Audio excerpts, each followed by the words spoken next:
Mr. Mercedes, Stephen King. Narração: Dani Bernardo.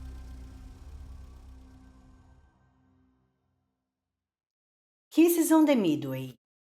1.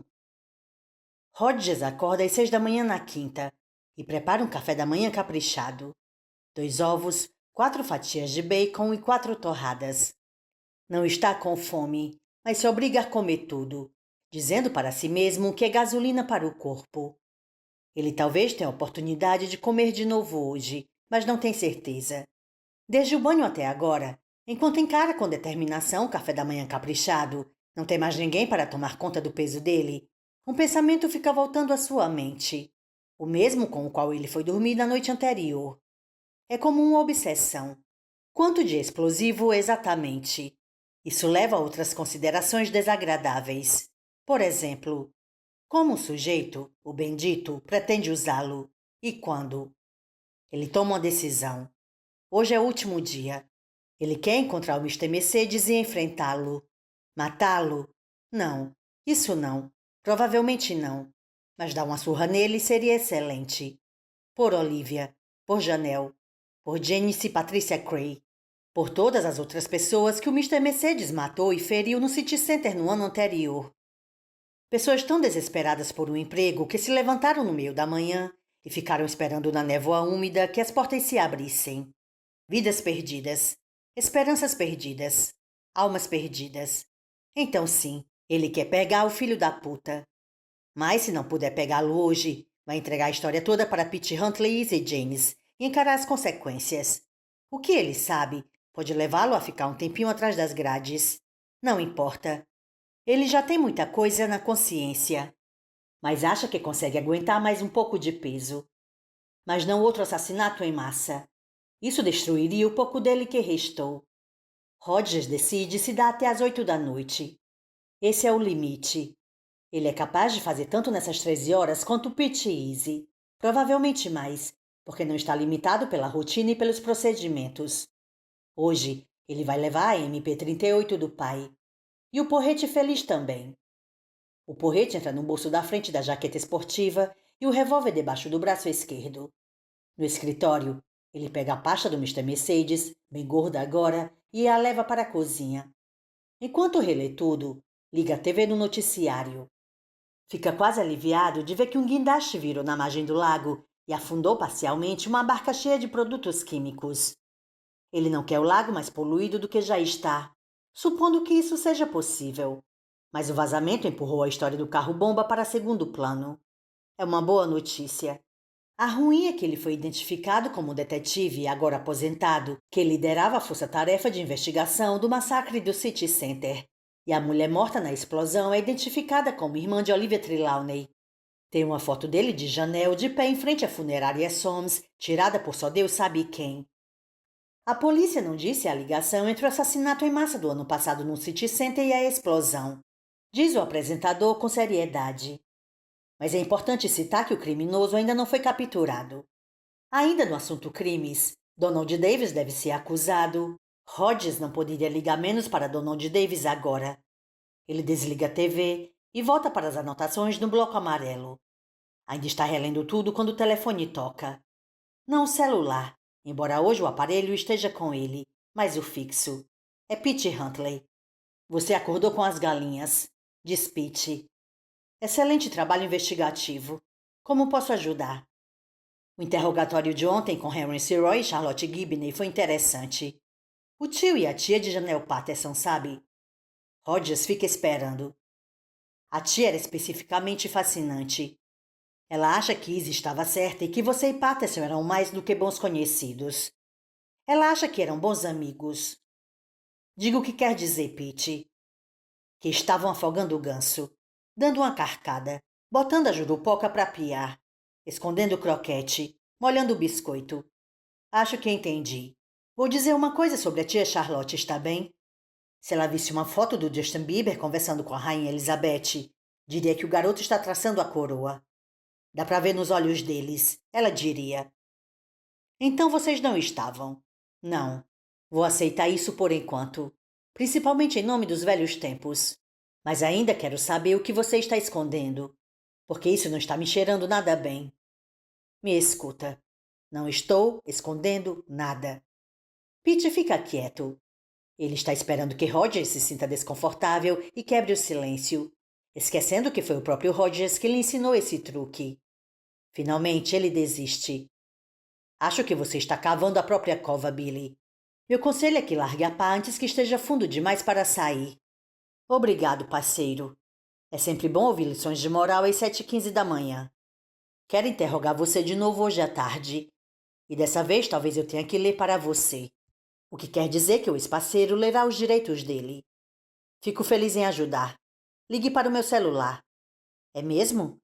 Desde que você se aposentou, nunca uso o celular. Estou com ele hoje. E estava mesmo. Porque nas próximas 12 ou 14 horas ele não estará aposentado. Ele encerra a ligação e volta para as anotações, umedecendo a ponta do indicador toda vez que vira a página.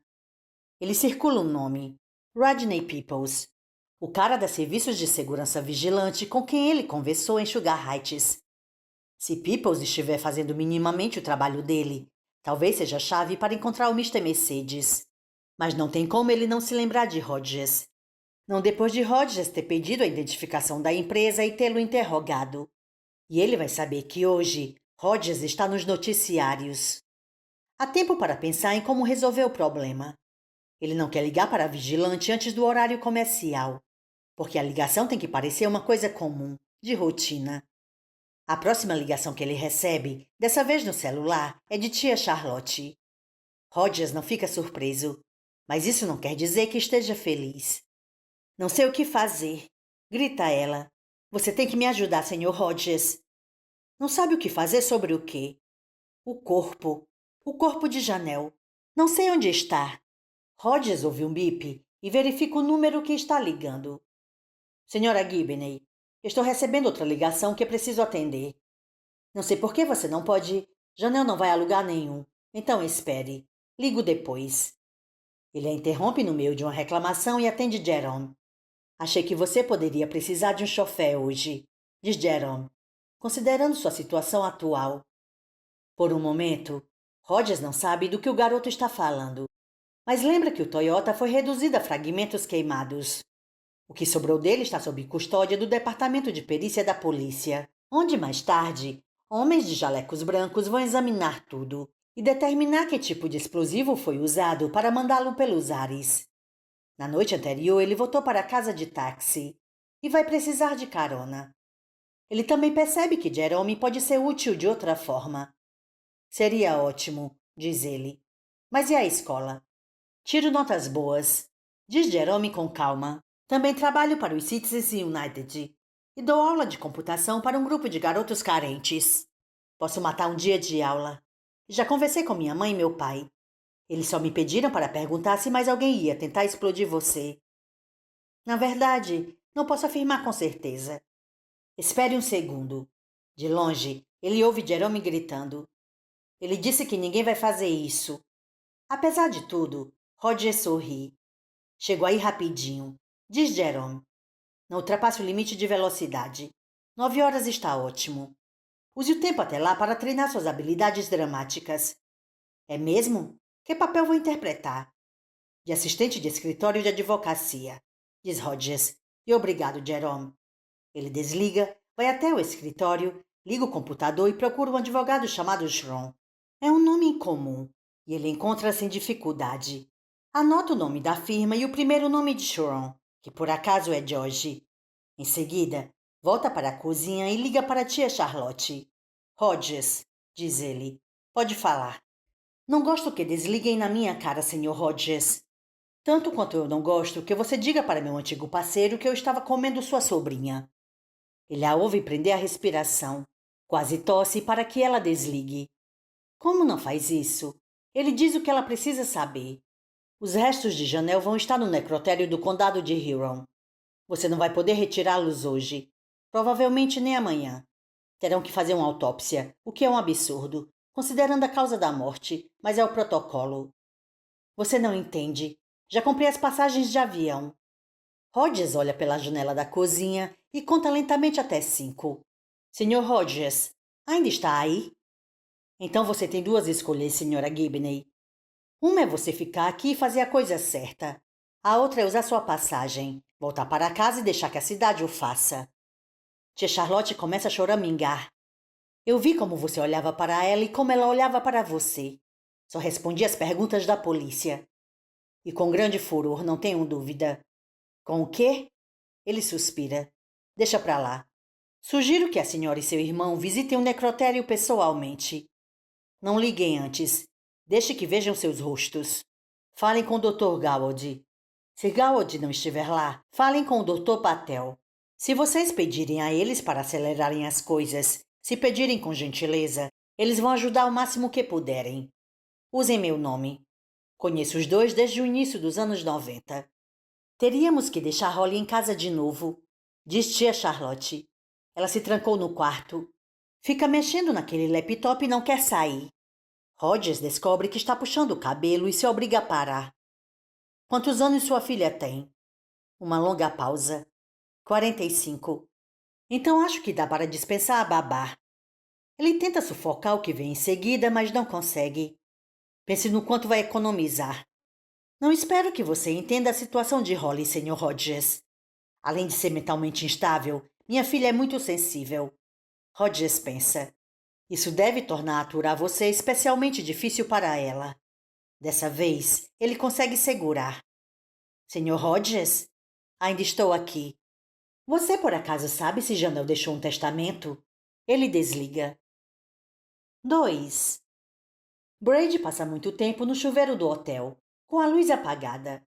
Ele gosta do calor de útero e do som ritmado. Também gosta da escuridão, e isso é bom, porque logo ele vai ter toda a que sempre desejou. Ele gostaria de acreditar que vai haver uma reunião carinhosa entre mãe e filho, talvez até no estilo mãe amante, mas no fundo não acredita. Ele pode fingir, mas não, só escuridão.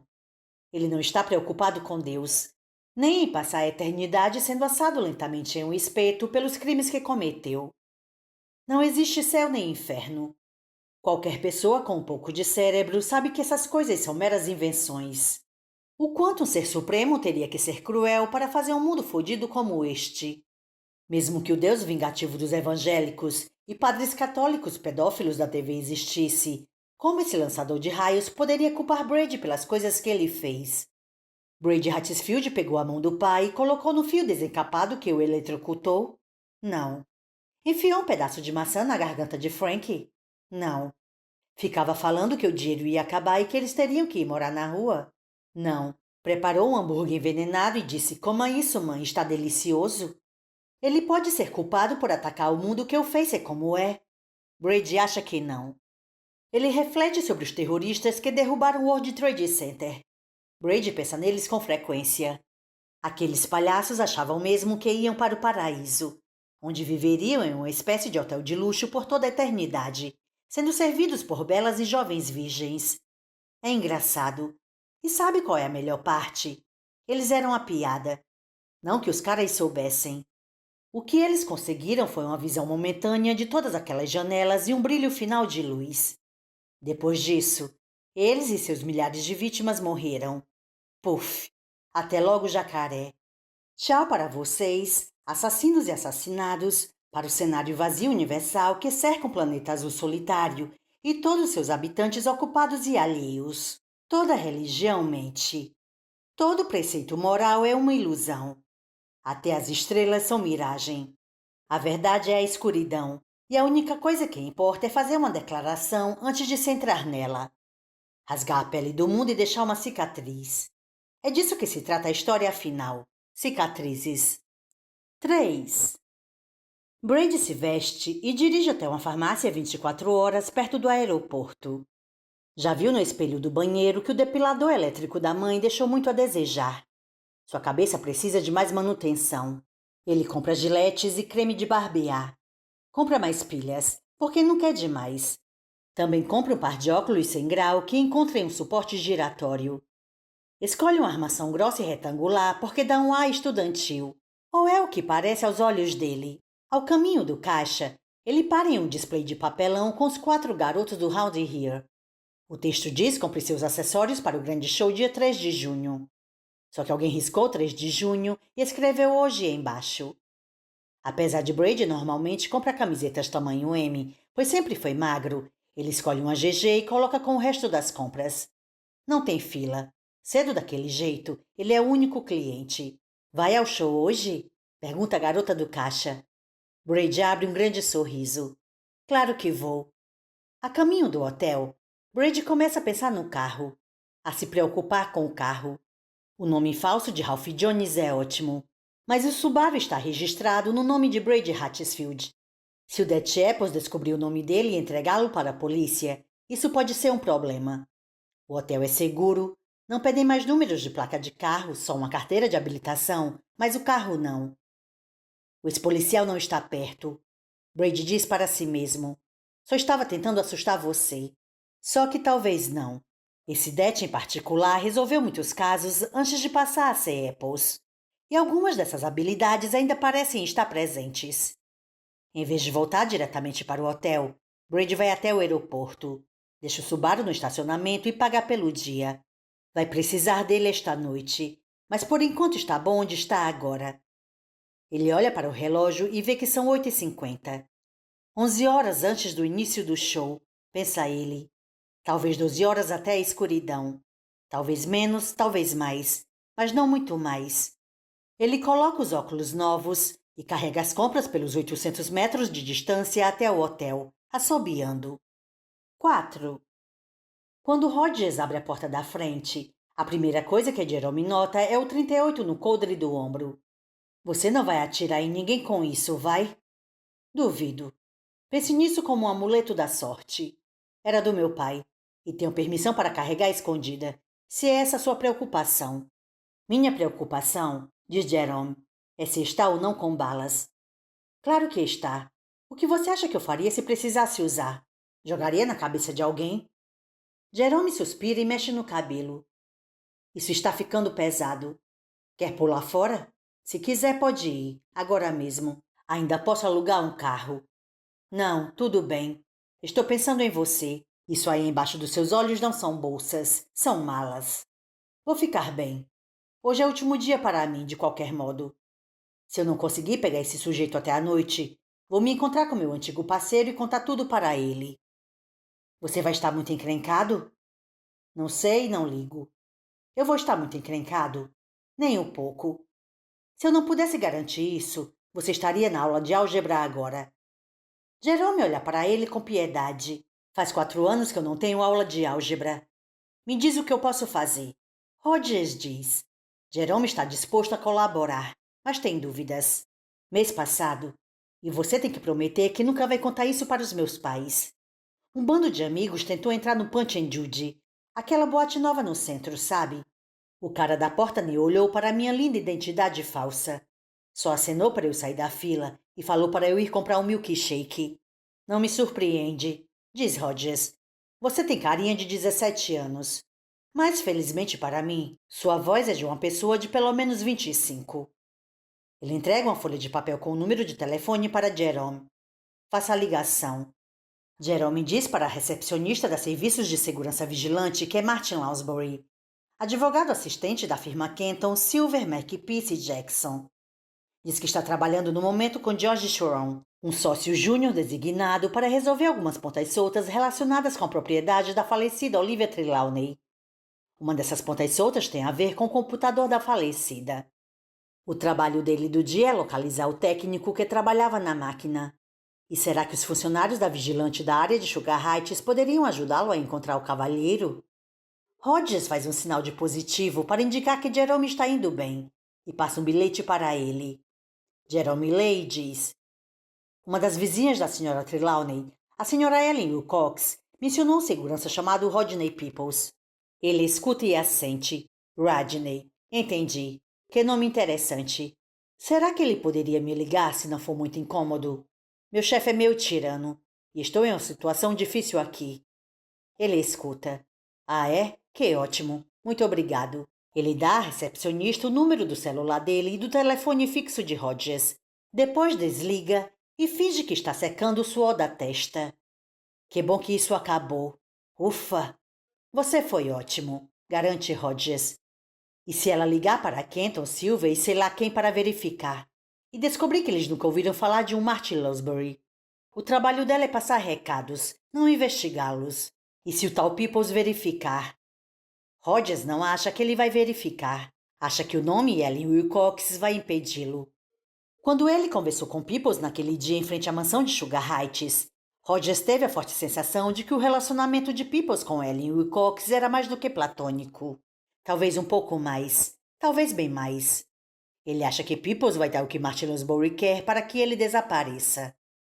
O que fazemos agora? Pergunta Jerome. O que eles fazem é uma coisa que Hodges passou pelo menos metade da carreira fazendo. Esperamos. Por quanto tempo? Até Peoples ou algum outro segurança brutamontes ligar. Porque, no momento, a serviços de segurança vigilante parece ser sua melhor pista. Se não der certo, eles vão ter que ir até Sugar Heights e entrevistar os vizinhos. Não é uma perspectiva que o agrada, considerando sua fama atual nos noticiários. Enquanto isso, ele se vê pensando de novo no Sr. Balfinger e na Sra. Melbourne, a mulher meio maluca que mora na casa em frente a dele. Com o papo sobre os utilitários pretos misteriosos e o interesse em discos voadores, a Sra. Melbourne poderia ser uma personagem coadjuvante excêntrica em um antigo filme de Alfred Hitchcock. Ela acha que eles estão entre nós, disse Balfinger, erguendo as sobrancelhas de forma satírica. E por que, em nome de Deus, isso ficava voltando à mente de Hodges. São 10h10 quando o celular de Jerome toca. Um pequeno trecho de Hells Bells do AC/DC faz os dois pularem. Jerome pega o aparelho. Diz número desconhecido. O que devo fazer, Bill? Atenda, é ele. E lembre quem é você. Jerome atende a ligação. Alô? Aqui é Martin Lounsbury. Ele escuta. Ah, oi, Sr. Peoples. Muito obrigado por ligar. Hodges rabisca um novo bilhete e o empurra para Jerome, que lê rapidamente. Sim. A Sra. Wilcox falou muito bem de você. Muito bem mesmo. Mas meu trabalho tem a ver com a falecida Sra. Trelawney. Não podemos terminar de liberar o imóvel até conseguirmos inventariar o computador. E sim, eu sei que já se passaram 6 meses. É terrível como essas coisas são lentas, não é? Tivemos um cliente ano passado que teve que pegar cupons de comida do governo, apesar de ter uma herança de $70.000 pendente. Não exagere, Jerome. Pensa Hodges. O coração dele está disparado no peito. Não, nada disso. Só preciso do nome do sujeito que consertava o computador dela. O resto é com meu chefe. Jerome escuta e franze a testa. Não pode? Ah, que pena. Mas Peoples está falando de novo. O suor na testa de Jerome não é mais imaginário. Ele estica a mão, pega a caneta e começa a rabiscar. Enquanto escreve, mantém um ritmo regular de aham e tudo bem e entendo. E finalmente... Ah, que ótimo, muito bom. Tenho certeza de que o Sr. Chiron consegue se virar com isso. Você ajudou muito, Sr. Peoples. Então vou. Ele escuta mais um pouco. Sim, é uma coisa horrível. Acredito que o Sr. Chiron esteja lidando com alguns aspectos do incidente agora mesmo. Mas não sei de nada. É mesmo? Uau! Sr. Peoples, você foi ótimo. Sim, vou falar isso, sem dúvida. Obrigado, Sr. Peoples. Ele desliga e começa a massagear as têmporas, como que para aliviar uma dor de cabeça. Cara, que loucura! Ele queria falar sobre o que aconteceu ontem. E me pediu também para dizer aos parentes de Janelle que a vigilante está pronta para ajudar no que for preciso. Que ótimo! Tenho certeza de que ele vai ganhar um tapinha nas costas do chefe, mas... Ele também disse que conversou com o cara que era dono do carro que explodiu. Ele viu sua foto no noticiário hoje de manhã. Hodges não fica surpreso com isso e no momento não se importa. Você conseguiu um nome? Me diga que conseguiu um nome. Não do técnico, mas conseguiu o nome da empresa para a qual ele trabalha. Se chama Cyber Patrulha. Peoples disse que eles andam em fuscas verdes. Diz que vão a Sugar Heights o tempo todo e é impossível não notar. Ele já viu uma mulher e um homem dirigindo. Os dois na faixa dos 20 anos, provavelmente. Ele disse que a mulher era meio sapata. Hodges nunca considerou a ideia de que o Mr. Mercedes pudesse ser, na verdade, uma senhora Mercedes. Ele acha tecnicamente possível. E seria uma solução bem legal para um romance de Agatha Christie. Mas isso é a vida real. Ele disse como era o cara. Jerome balança a cabeça. Vamos para o escritório. Você pode dirigir o computador enquanto fico de copiloto. Em menos de um minuto, eles estão olhando uma fileira de 3 Fuscas verdes com Cyberpatrulha impresso na lateral. Não é uma empresa independente, mas parte da Discount Electronics, que tem uma loja grande na cidade. Fica no Burt Hill Mall. Cara, já fiz compras lá, diz Jerome, várias vezes. Comprei videogames, peça de computador e vários DVDs de artes marciais em promoção. Embaixo da foto dos Fuscas, há um link que diz Conheça os especialistas. Hodges estica a mão por cima do ombro de Jerome e clica. 3 fotos aparecem. Uma é de uma garota de rosto magro e cabelo louro escuro. O segundo é um cara gorducho usando óculos estilo John Lennon e com expressão séria. O terceiro é um cara normal, nem bonito nem feio, com cabelo castanho bem penteado e sorriso vazio. Os nomes embaixo são Fred Linklater, Anthony Frobisher e Brady Hatfield. E agora? Pergunta Jerome. Vamos dar uma volta. Só preciso pegar uma coisa primeiro. Hodges entra no quarto e digita a sequência de números do pequeno cofre que tem no armário. Dentro, junto com 2 apólices de seguro e alguns outros papéis financeiros, há uma pilha de documentos plastificados presos com um elástico, do mesmo tipo que ele carrega na carteira. Policiais recebem identidades novas a cada 2 anos, e cada vez que ele recebeu uma nova, ele guardou a antiga ali. A diferença crucial é que nenhuma das antigas tem aposentado carimbado em vermelho. Ele pega a que expirou em dezembro de 2008, tira a identidade atual da carteira e põe a mais antiga no lugar. É claro que usar o documento é um crime. Lei Estadual 190.25. Fingir ser policial, um delito de classe e punível com multa de $25.000. 5 anos na cadeia ou as duas coisas. Mas ele já passou do ponto de se preocupar com esse tipo de detalhe. Ele enfia a carteira no bolso de trás, começa a fechar o cofre e pensa de novo. Tem mais uma coisa lá dentro que pode ser útil. Um pequeno estojo de couro que parece o tipo de coisa que um viajante frequente poderia usar para guardar o passaporte. Também era do pai dele. Hodges o põe no bolso junto com o porrete feliz. 5. Depois de raspar o restante do cabelo e colocar os óculos novos sem grau, Brady vai até a recepção do hotel e paga por mais uma noite. Em seguida, volta para o quarto e desdobra a cadeira de rodas que comprou na quarta-feira. Foi cara, mas e daí? Dinheiro não é mais problema para ele. Ele coloca a almofada de estacionamento de bunda cheia de explosivos no assento da cadeira. Depois corta o forro das costas e enche com vários blocos a mais do explosivo caseiro. Cada bloco ganhou um plugue de detonação de azida de chumbo. Ele junta os fios de ligação com um clipe de metal.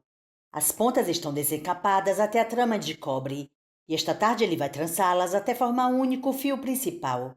O detonador de verdade vai ser a coisa 2. Um a um, ele gruda os sacos cheios de bilhas embaixo do assento da cadeira de rodas, usando pedaços cruzados de fita adesiva para segurá-los no lugar. Quando termina, senta-se na beirada da cama e olha solenemente para seu trabalho. Ele não faz ideia se vai conseguir entrar com essa bomba sobre rodas no auditório Mingo. Mas também não fazia ideia se ia conseguir escapar do City Center depois de executar seu plano. Aquilo deu certo. Talvez isso dê também. Afinal, dessa vez ele não vai precisar fugir. E isso é metade do trabalho. E mesmo que os seguranças venham atrás dele, o corredor vai estar lotado de gente. E dessa vez, sua pontuação vai ser bem mais alta do que 8. Uma despedida explosiva, pensa Brady. Uma despedida explosiva. E foda-se você, detetive Hodges. Foda-se pra caralho. Ele se deita na cama e pensa em se masturbar. Acha que devia fazer isso enquanto ainda tem um pau.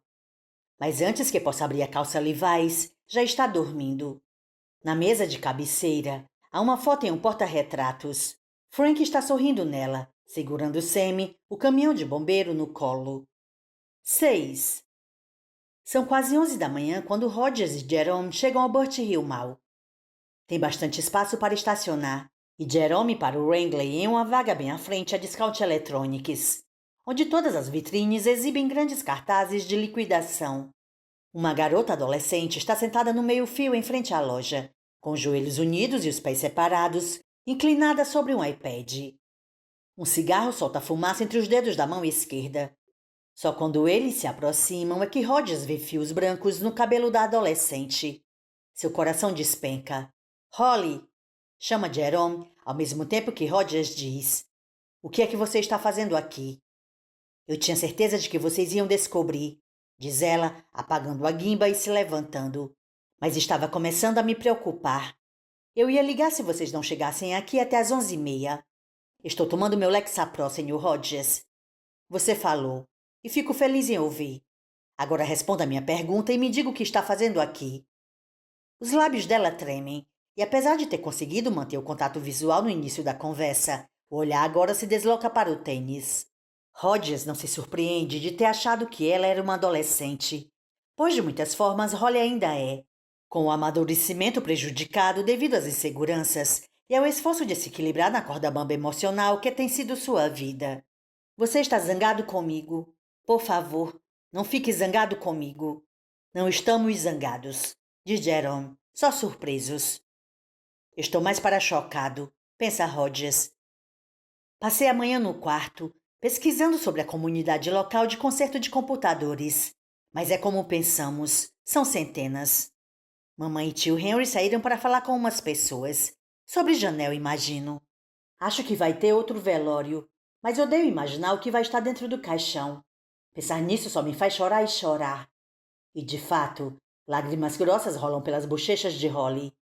Jerome passa um braço pelos ombros dela. Ela olha para ele com gratidão tímida.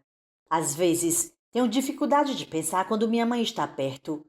Parece que ela provoca uma interferência na minha cabeça. E isso acaba me fazendo parecer maluca. Não para mim, diz Jerome. Sinto a mesma coisa com a minha irmã. Principalmente quando ela escuta aquelas malditas boy bands. Quando eles saíram e a casa ficou em silêncio, tive uma ideia. Voltei ao computador de Olivia e olhei o e-mail dela. Jerome bate na testa. Merda, eu nem pensei em olhar os e-mails. Não se preocupe, não tinha nenhum. Olivia tinha 3 contas, Macmail, Gmail e AOL, mas as 3 pastas estavam vazias.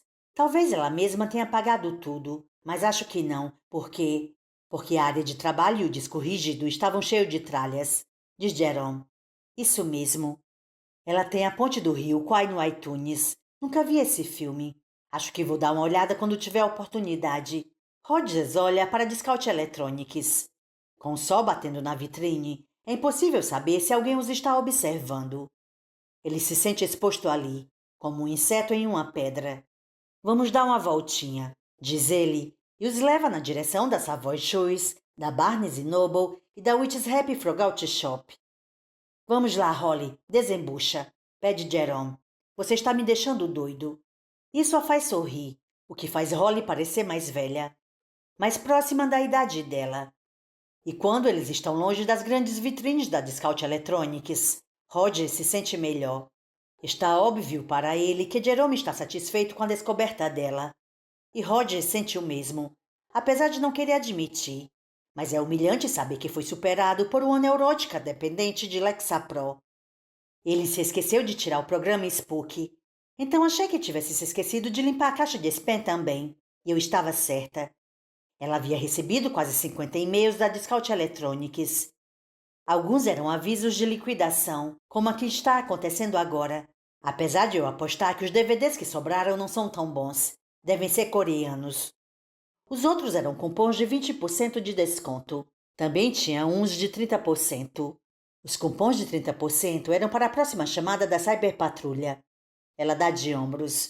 E aqui estou eu. Jerome fica olhando para ela perplexo. Você só precisou fazer isso? Dar uma espiada na caixa de spam? Não fique tão surpreso, diz Rogers. Para pegar o filho de Sam, só foi preciso uma multa de estacionamento. Dei a volta na loja enquanto estava esperando vocês, diz Holly.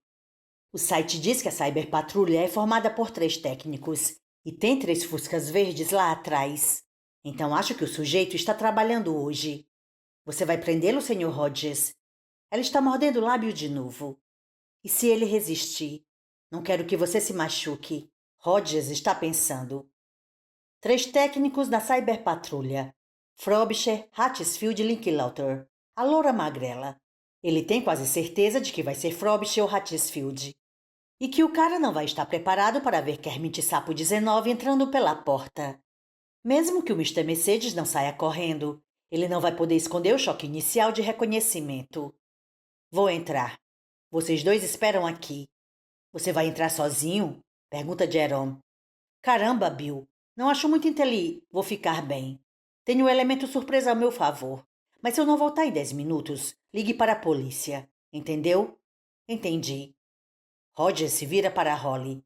Fique perto de Jerome. Chega de investigar por aí sozinha. Olha só quem está falando, pensa ele. Ela sente com humildade. E Roger sai andando antes que tentem convencê-lo do contrário. Quando se aproxima da porta da Discount Electronics, desabotoa o paletó. O peso da arma do pai contra o peito é reconfortante. 7. Enquanto observam Rogers entrar na loja de eletrônicos, uma pergunta ocorre a Jerome. Holly, como você chegou aqui? De táxi?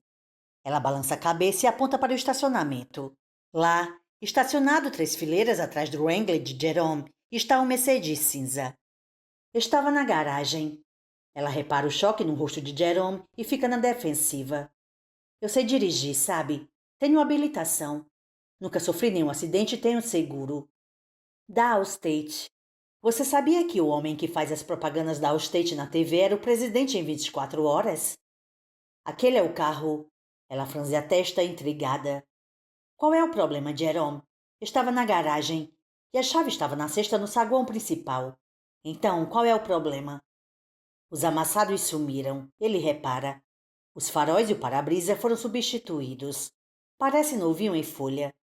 Ninguém adivinharia que foi usado para matar pessoas. Jerome, você acha que Olivia se importaria? Não, diz ele. Provavelmente não.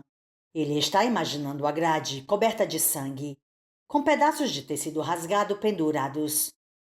De primeira não pegou. A bateria estava descarregada.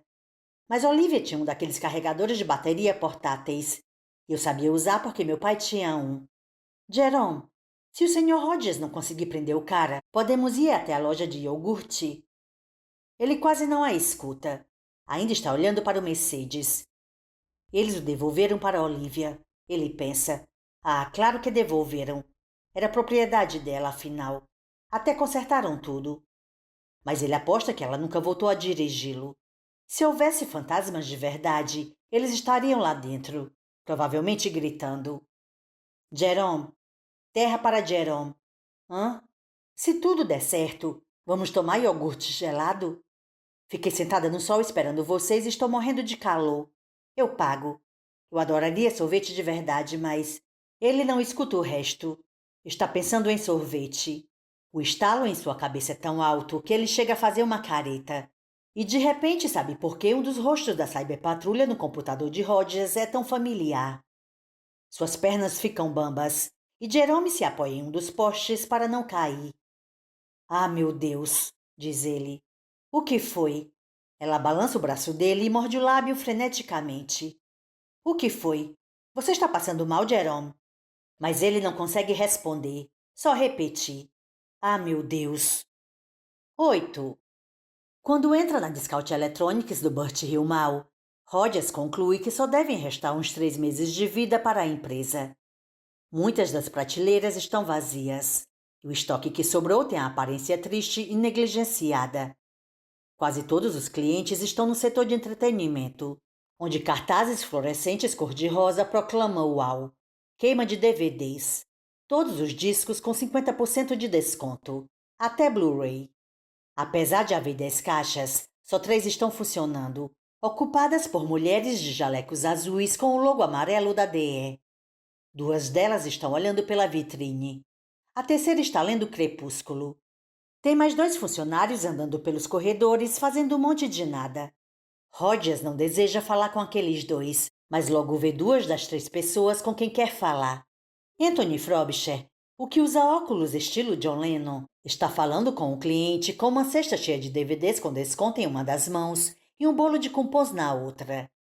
Sua gravata sugere que, além de cyberpatrulheiro, ele também é o gerente da loja.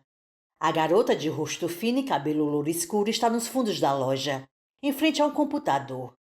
Tem um cigarro preso atrás de uma das orelhas. Rogers anda até o corredor do meio da queima de DVDs. Frobisher olha para ele e levanta um dedo para dizer: vou atendê-lo já. Rogers sorri e faz um aceno que diz: estou bem. Frobisher volta sua atenção para o cliente com os cupons. Não houve reconhecimento nenhum ali. Rogers vai até os fundos da loja. A loura olha para ele por um segundo e volta a olhar para a tela do computador.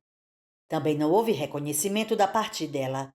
Ela não está usando uma camisa da Discount Electronics. A que está usando diz: quando eu quiser minha opinião, dou para você. Ele vê que ela está jogando uma versão moderna de Pitfall, que um quarto de século antes tinha uma versão mais simples que fascinava sua filha, Ellison. Tudo que vai e volta, pensa Rogers. É um conceito zen, sem dúvida. A não ser que a pergunta seja sobre computadores, fale com Tonis, diz ela. Eu só trabalho em visitas. Tony seria Anthony Frobisher? É, o senhor almofadinha ali, de gravata. Você é Fred Linklaughter, da Cyber Patrulha. Sou. Ela pausa o jogo bem quando estava pulando uma cobra enrolada e olha melhor para ele. O que vê é a identidade policial de Rogers, com o polegar estrategicamente posicionado sobre o ano de expiração. Ah, diz ela, e estica as mãos com os dois pulsos muito finos juntos. Sou uma menina muito má e mereço ser algemada. Me chicoteie, me bata, me faça preencher cheques sem fundo. Rogers dá um breve sorriso e guarda a identidade. Brady Hatchesfield não é o terceiro integrante do seu grupinho feliz? Não o vejo aqui. Está gripado. Foi o que ele disse. Quer saber o que eu penso? Manda ver. Acho possível que ele finalmente tenha levado a querida mamãe para a reabilitação.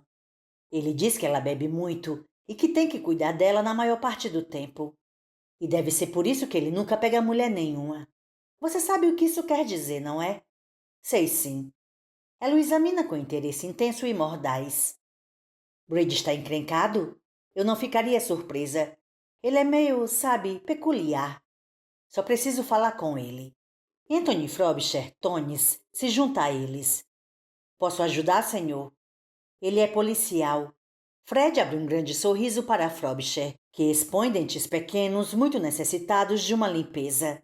Descobriu o laboratório de metanfetamina lá atrás. Chega, Fred. Ela faz um gesto extravagante, fingindo fechar um zíper nos lábios, e termina com um giro de uma chave invisível, mas não volta para o jogo. No bolso de Rogers, o celular toca. Ele o silencia com o polegar.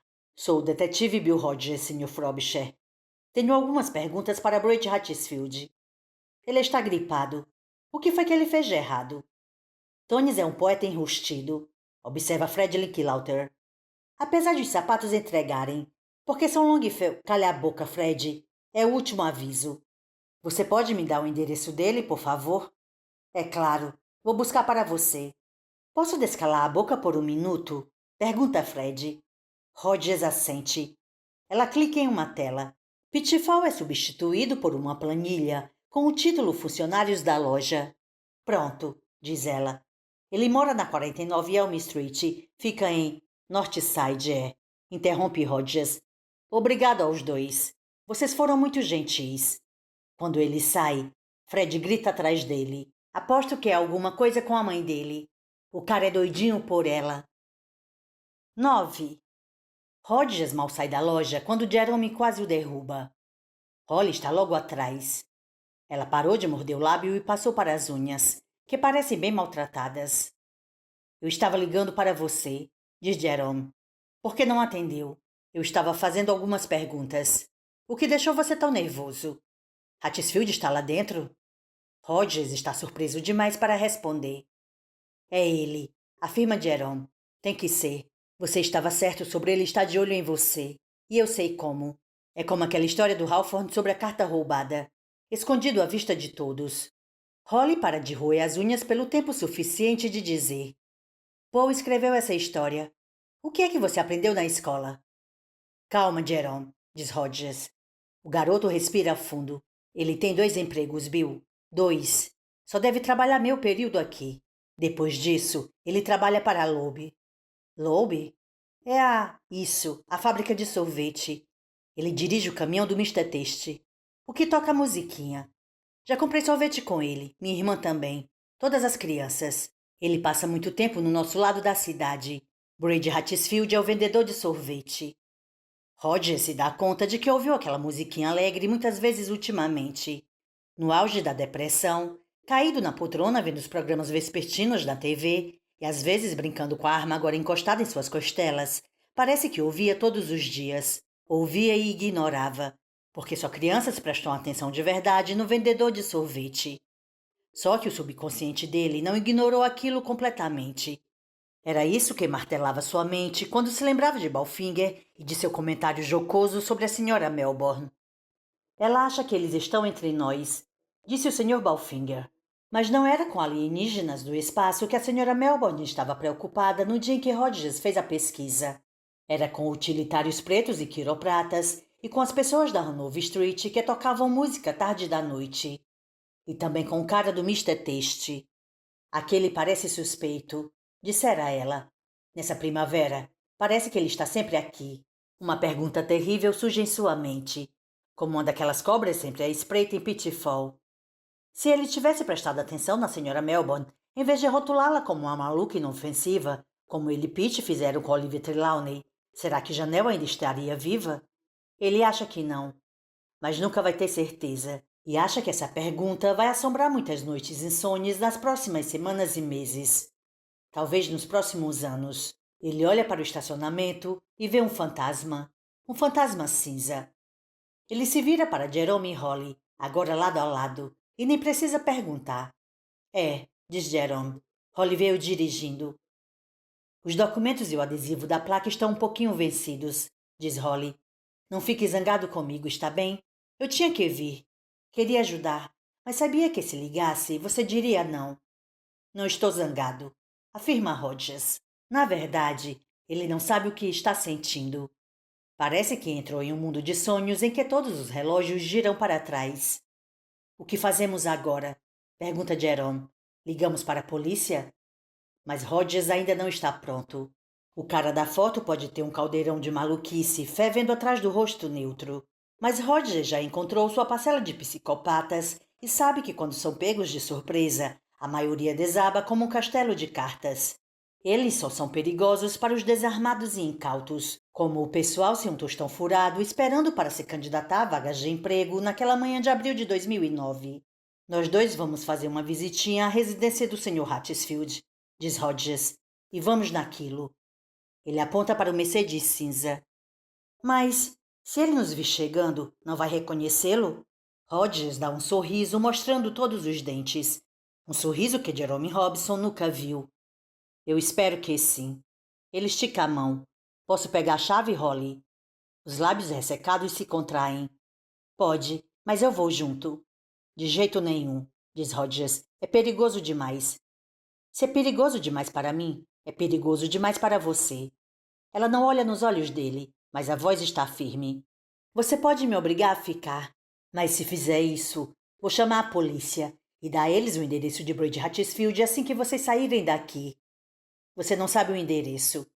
Isso soa como um argumento frágil até aos ouvidos dele. Holly não responde, o que é uma cortesia. Ela nem vai precisar entrar na Discount Electronics e perguntar para a Laura. Agora que eles sabem o nome, ela pode conseguir o endereço de Hatfield pelo maldito iPad. Merda. Tudo bem, pode vir, mas eu dirijo. E quando chegarmos lá, você e Jerome ficam no carro. Entendido? Sim, Sr. Rogers. Dessa vez os olhos dela pousam no rosto dele e ficam lá por 3 segundos inteiros. Pode ser um avanço. Com Holly, nunca se sabe, pensa ele. 10. Por causa dos cortes drásticos no orçamento realizados no ano anterior, a maior parte dos carros de patrulha circula com apenas um policial. Mas não é assim em Lautau. Em Lautau, cada carro carrega uma dupla, de preferência com um deles sendo negro ou latino, porque em Lautau as minorias são maioria. Pouco depois do meio-dia do dia 3 de junho, os oficiais Laverty e Rosário estão percorrendo a Lowbray Avenue, a uns 800 metros de onde Bill Rogers impediu uns valentões de roubarem um menino desprotegido. Laverty é branco, Rosário é latina. Como o carro deles é do número 54, eles são conhecidos no departamento como Tude Muldu. por causa dos policiais de uma comédia antiga chamada K-54, Where Are You? Amaryllis Rosário às vezes diverte os colegas de farda azul durante a inspeção dizendo: Ah, Tudy, tive uma ideia. Fica muito fofo com o sotaque dominicano dela e sempre provoca gargalhadas. Mas durante a patrulha, ela é a senhora profissional. Os dois são. Em Lowtown, eles têm que ser. Esses garotos nas esquinas me lembram um show aéreo do Blue Angels que vi uma vez, diz ela. Ah, é? Eles veem a gente chegando e saem andando como se estivesse em formação. Olhe, mais um. Quando eles se aproximam da interseção da Lowbryne com a Strike, um garoto com a jaqueta do Cleveland Cavaliers, grande demais e totalmente desnecessária em um dia como aquele, sai da esquina onde estava e segue pela Strike, dando uma corridinha. Parece ter uns 13 anos. Talvez ele tenha lembrado que hoje é dia de aula, diz Laverty. Rosário ri. Até parece, cara. Agora eles estão se aproximando da esquina da Lowbryne com a Martin Luther King Avenue. A MLK é a segunda principal via da área. E dessa vez 6 garotos decidem que têm compromissos inadiáveis. Parece mesmo um voo em formação, comenta Laverty. Ele ri, apesar de não ser realmente engraçado. Escute, onde você quer comer? Vamos ver se aquele carrinho está na Randolph. Estou com vontade de comer taco. Senhor taco, então, mas sem feijão, está bem? Temos mais 4 horas neste... Dê uma olhada naquilo, Rosie. Estranho. À frente da viatura, há um homem saindo de uma loja com uma caixa comprida de flores. É estranho, porque a fachada não é de uma floricultura. É da casa de penhores e empréstimos King Virtue. Além disso, o homem é branco. E eles estão na parte mais negra de Lowtown, o que atiça a suspeita do policial. O cara está se aproximando de uma van Econoline branca e suja, parada no meio-fio pintado de amarelo. Multa de $20. Mas Laverty e Rosário estão com fome. Estão pensando nos tacos com aquele molho picante gostoso que o senhor Taco deixa na bancada. E talvez deixassem o cara passar. Provavelmente deixariam. Mas, no caso de David Berkowitz, foi uma multa de estacionamento. No caso de Ted Bundy, foi um farol quebrado. Hoje, uma caixa de floricultura com a tampa mal encaixada é o bastante para mudar o mundo. Enquanto o cara procura a chave da van velha, nem mesmo o imperador Ming de Mongo deixaria o veículo destrancado em Lowtown. A caixa se inclina para baixo. A tampa se abre e uma coisa desliza parcialmente para fora. O cara a segura e empurra para dentro antes que caia na rua. Mas Jason Laverty passou 2 temporadas no Iraque e reconhece um lançador de granadas quando o vê. Ele acende as luzes da viatura e para trás do cara, que olha ao redor com uma expressão assustada. Sua arma, diz ele para a parceira. Pegue agora. Eles voam pelas portas, com 2 Glocks apontando para o céu. Largue a caixa, senhor, grita Laverty. Largue a caixa e coloque as mãos na van. Incline-se para a frente. Agora. Por um momento, o homem, que tem uns 40 anos, ombros largos, agarra a caixa com força contra o peito, como se fosse um bebê. Mas quando Rose Rosário baixa a arma e aponta para seu peito, ele larga. A caixa se abre e revela o que Laverty acredita ser um lançador de granadas antitanque Raschan de fabricação russa. Puta merda, diz Rosário. Tudy, tive uma aí. Policiais, baixem as armas. Laverty mantém o foco no cara do lançador de granadas, mas Rosário se vira e vê um homem branco grisalho de jaqueta azul. Está usando um fone de ouvido e também segura uma Glock. Antes que ela possa fazer qualquer pergunta, a rua fica lotada de homens de jaquetas azuis, todos correndo para a casa de penhores e empréstimos King Virtue. Um está carregando um Ariete Stinger, do tipo que a polícia chama de arrombador portátil. Ela vê as letras ATF nas costas das jaquetas e de repente tem aquela sensação inconfundível de fiz merda. Policiais, baixem as armas. Agente James Kozinski, da ATF. Será que não é melhor a gente algemá-lo primeiro? Só uma ideia, diz Laverty. Agentes da ATF se amontoam na casa de penhores como compradores indo para o Walmart na Black Friday. Uma multidão está se formando na rua, perplexa demais diante da quantidade de oficiais para começar a gritar xingamentos ou jogar pedras. Kozinski suspira. Fique à vontade, afirma ele. Agora já era. A gente não sabia que vocês estavam trabalhando nesta área, diz Laverty. Enquanto isso, o cara do lançador de granadas já não está mais com as mãos na van, e sim com os pulsos unidos às costas. Fica bem claro que aquela não é a primeira vez dele. Ele estava destrancando a van e eu vi aquilo na caixa. O que você faria? O que você fez, é claro. De dentro da casa de penhores vem o som de vidro quebrando, gritos e o estrondo do arrombador fazendo o seu trabalho. Quer saber? Agora que estão aqui, por que vocês não jogam o Sr. Cavell ali no carro e vêm com a gente lá para dentro? Vamos ver o que aprendemos aqui. Enquanto Laverty e Rosário levam um prisioneiro até o carro, Kozinski anota o número da viatura. E aí? Diz ele.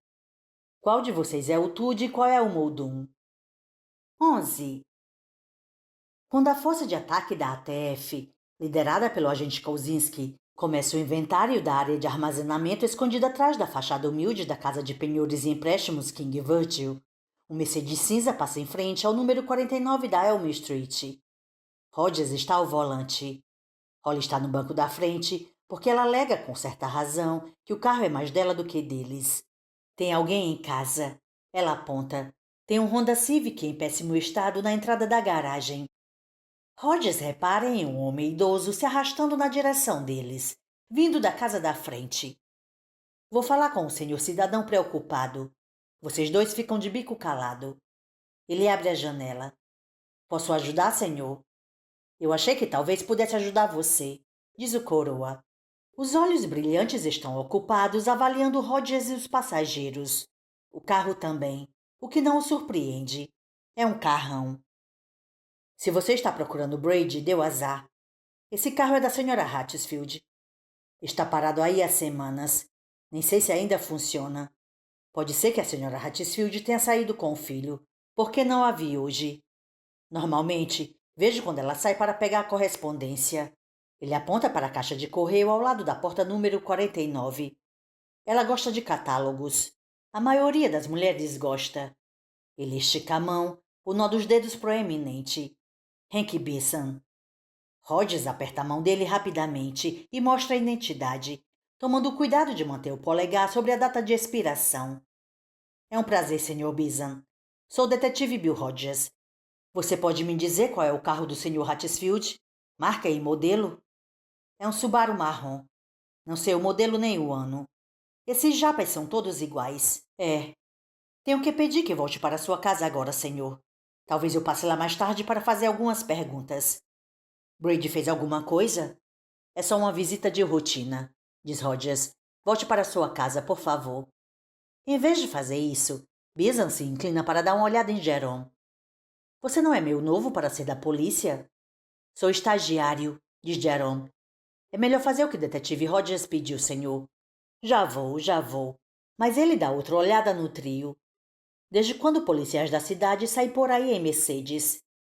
Rogers não tem resposta para isso, mas Holly tem. É um carro da Rico. Rico é a divisão que combate o crime organizado. A gente fica com as coisas deles. Podemos usar como quisermos porque somos da polícia. Ah, sim, claro. Faz sentido.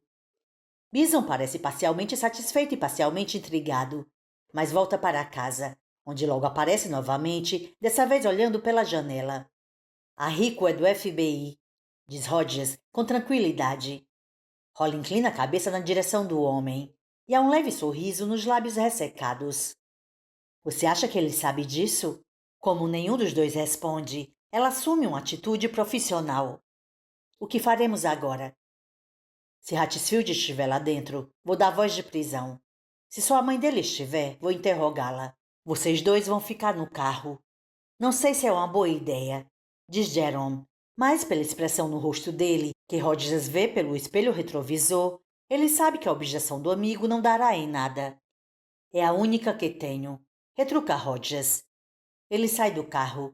Antes que possa fechar a porta, Holly se inclina na direção dele. Não tem ninguém em casa.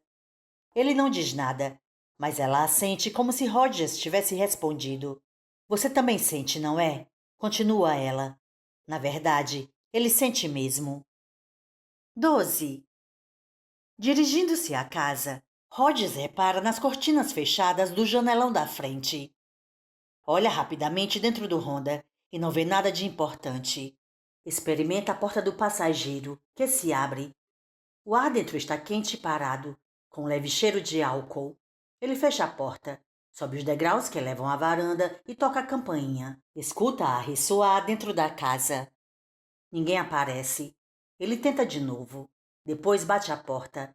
Ninguém aparece. Bate com a lateral do punho, bastante ciente de que o Sr. Bisson, do outro lado da rua, está vendo tudo.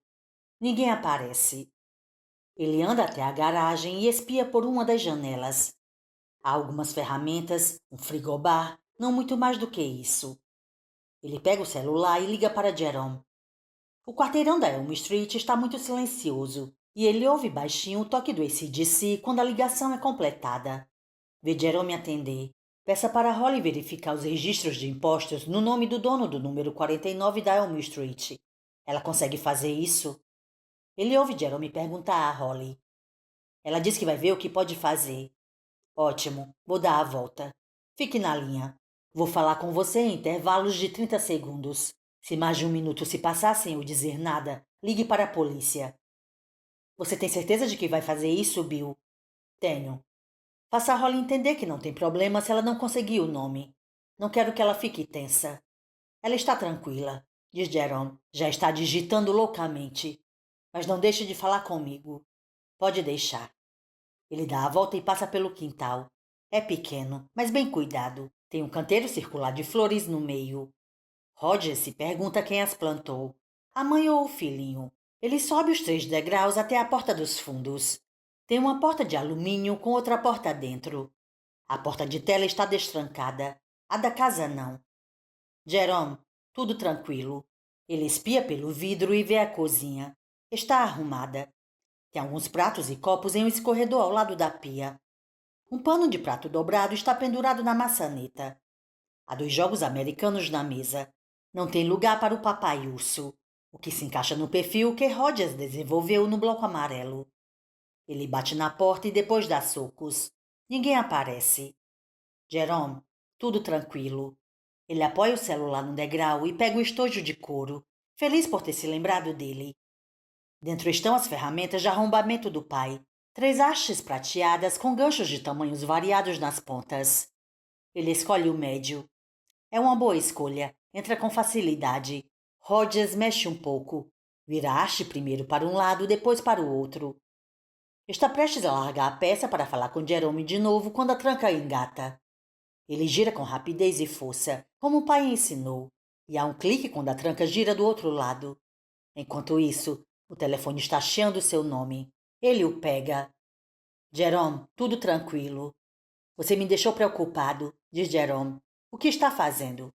Arrombando a porta. 13. Rogers entra na cozinha dos Hatfield. O cheiro o atinge na mesma hora. É leve, mas está lá. Segurando o celular com a mão esquerda e o 38 do pai com a direita, Roger segue o odor primeiro até a sala, que está vazia, embora o controle remoto da TV e os catálogos espalhados na mesa de centro o façam pensar que o sofá é o ninho da Sra. Hatfield, depois a escada acima. O cheiro vai ficando mais forte. Ainda não fede, mas está chegando lá. Há outro corredor curto no segundo andar, com uma porta à direita e 2 à esquerda. Ele verifica o quarto da direita primeiro. É um quarto de hóspedes onde nenhum hóspede dorme há muito tempo. Está tão estéril quanto uma sala de cirurgia. Ele fala com Jerome de novo antes de abrir a primeira porta à esquerda. É de lá que vem o cheiro. Ele respira fundo e entra rápido, agachado, até ter certeza de que não tem ninguém atrás da porta. Abre o armário e empurra as roupas. Ninguém. Jerome, tudo tranquilo. Tem alguém aí? Ah, mais ou menos. A coxa da cama está cobrindo uma forma que certamente é de um corpo. Espere um minuto. Ele olha debaixo da cama e só vê um par de chinelos, um par de tênis cor-de-rosa e alguns bolos de poeira. Puxa a coxa e ali está a mãe de Brady Hatfield. A pele está pálida como cera, com leve tom esverdeado. A boca está entreaberta. Os olhos, poeirentos e vidrados, giraram para trás. Ele levanta um braço, o dobra de leve e solta. O rigor veio e foi embora. Escute, Jerome. Encontrei a Sra. Hatfield. Ela está morta. Ah, meu Deus! A voz normalmente adulta de Jerome falha na última palavra. O que você... Espere um minuto. Você já disse isso. Rogers coloca o celular na mesa de cabeceira e puxa a coxa até os pés da Sra. Hatchesfield. Ela está com um pijama de seda azul. A blusa está manchada com o que parece ser vômito e sangue, mas ele não vê buraco de bala nem ferimento de faca. O rosto está inchado, mas não tem marcas de estrangulamento nem hematomas no pescoço. O inchaço é apenas parte do lento progresso de decomposição. Ele puxa a blusa do pijama o suficiente para ver a barriga. Como o rosto está um pouco inchada, mas ele aposta que são gases. Ele se inclina para perto da boca, olha lá dentro e vê o que esperava. Uma gosma empelotada na língua e no espaço entre as gengivas e as bochechas. Ele acha que ela se embriagou, vomitou a última refeição e morreu como estrela do rock. O sangue pode ser da garganta ou de uma úlcera estomacal. Ele pega o celular. Pode ser que ele a tenha envenenado, mas acho que ela mesma é a culpada. Bebida? Provavelmente. Sem autópsia não temos como saber. O que você quer que a gente faça? Fiquem aí. Quer que a gente chame a polícia? Ainda não. Holly quer falar com você. Há um momento de silêncio e ela entra na linha, com a voz clara como água. O tom está calmo, mais calmo do que o de Jerome, na verdade. O nome dela é Deborah Hatchesfield. Deborah com H no final. Bom trabalho. Passe o celular para Jerome. Um segundo depois, Jerome diz: Espero que você saiba o que está fazendo. Não sei, pensa ele quando olha o banheiro. Perdi a cabeça. E a única forma de consegui-la de volta é deixar isso tudo para lá. Você sabe disso. Mas pensa em Janelle dando a ele o chapéu novo. O fedora de detetive particular. E sabe que não pode. Não quer. O banheiro não tem nada, ou quase. Tem cabelo na pia. Rogers olha, mas não dá atenção. Está pensando na diferença crucial entre morte acidental e assassinato. Assassinato seria ruim, porque matar gente da própria família costuma ser como um maluco começa o rompante final. Se foi acidente ou suicídio, talvez ainda haja tempo. Brady pode estar escondido em algum lugar, tentando decidir o que fazer. O que é bem parecido com o que estou fazendo agora, pensa Rogers. O último quarto é o de Brady. A cama está desfeita. A escrivaninha está lotada de livros, a maioria de ficção científica. Há um pôster de O Exterminador do Futuro na parede, com Schwarzenegger usando óculos escuros e segurando uma arma futurística enorme. Eu vou voltar, pensa Rogers enquanto observa. Jerome, tudo tranquilo. O cara do outro lado da rua ainda está de olho na gente. Holly acha que a gente devia entrar. Ainda não. Quando? Quando eu tiver certeza de que o lugar é seguro. Brady tem o próprio banheiro. Está tão limpo quanto o armário de um soldado no dia da inspeção. Rogers dá uma olhada rápida e volta para o andar de baixo.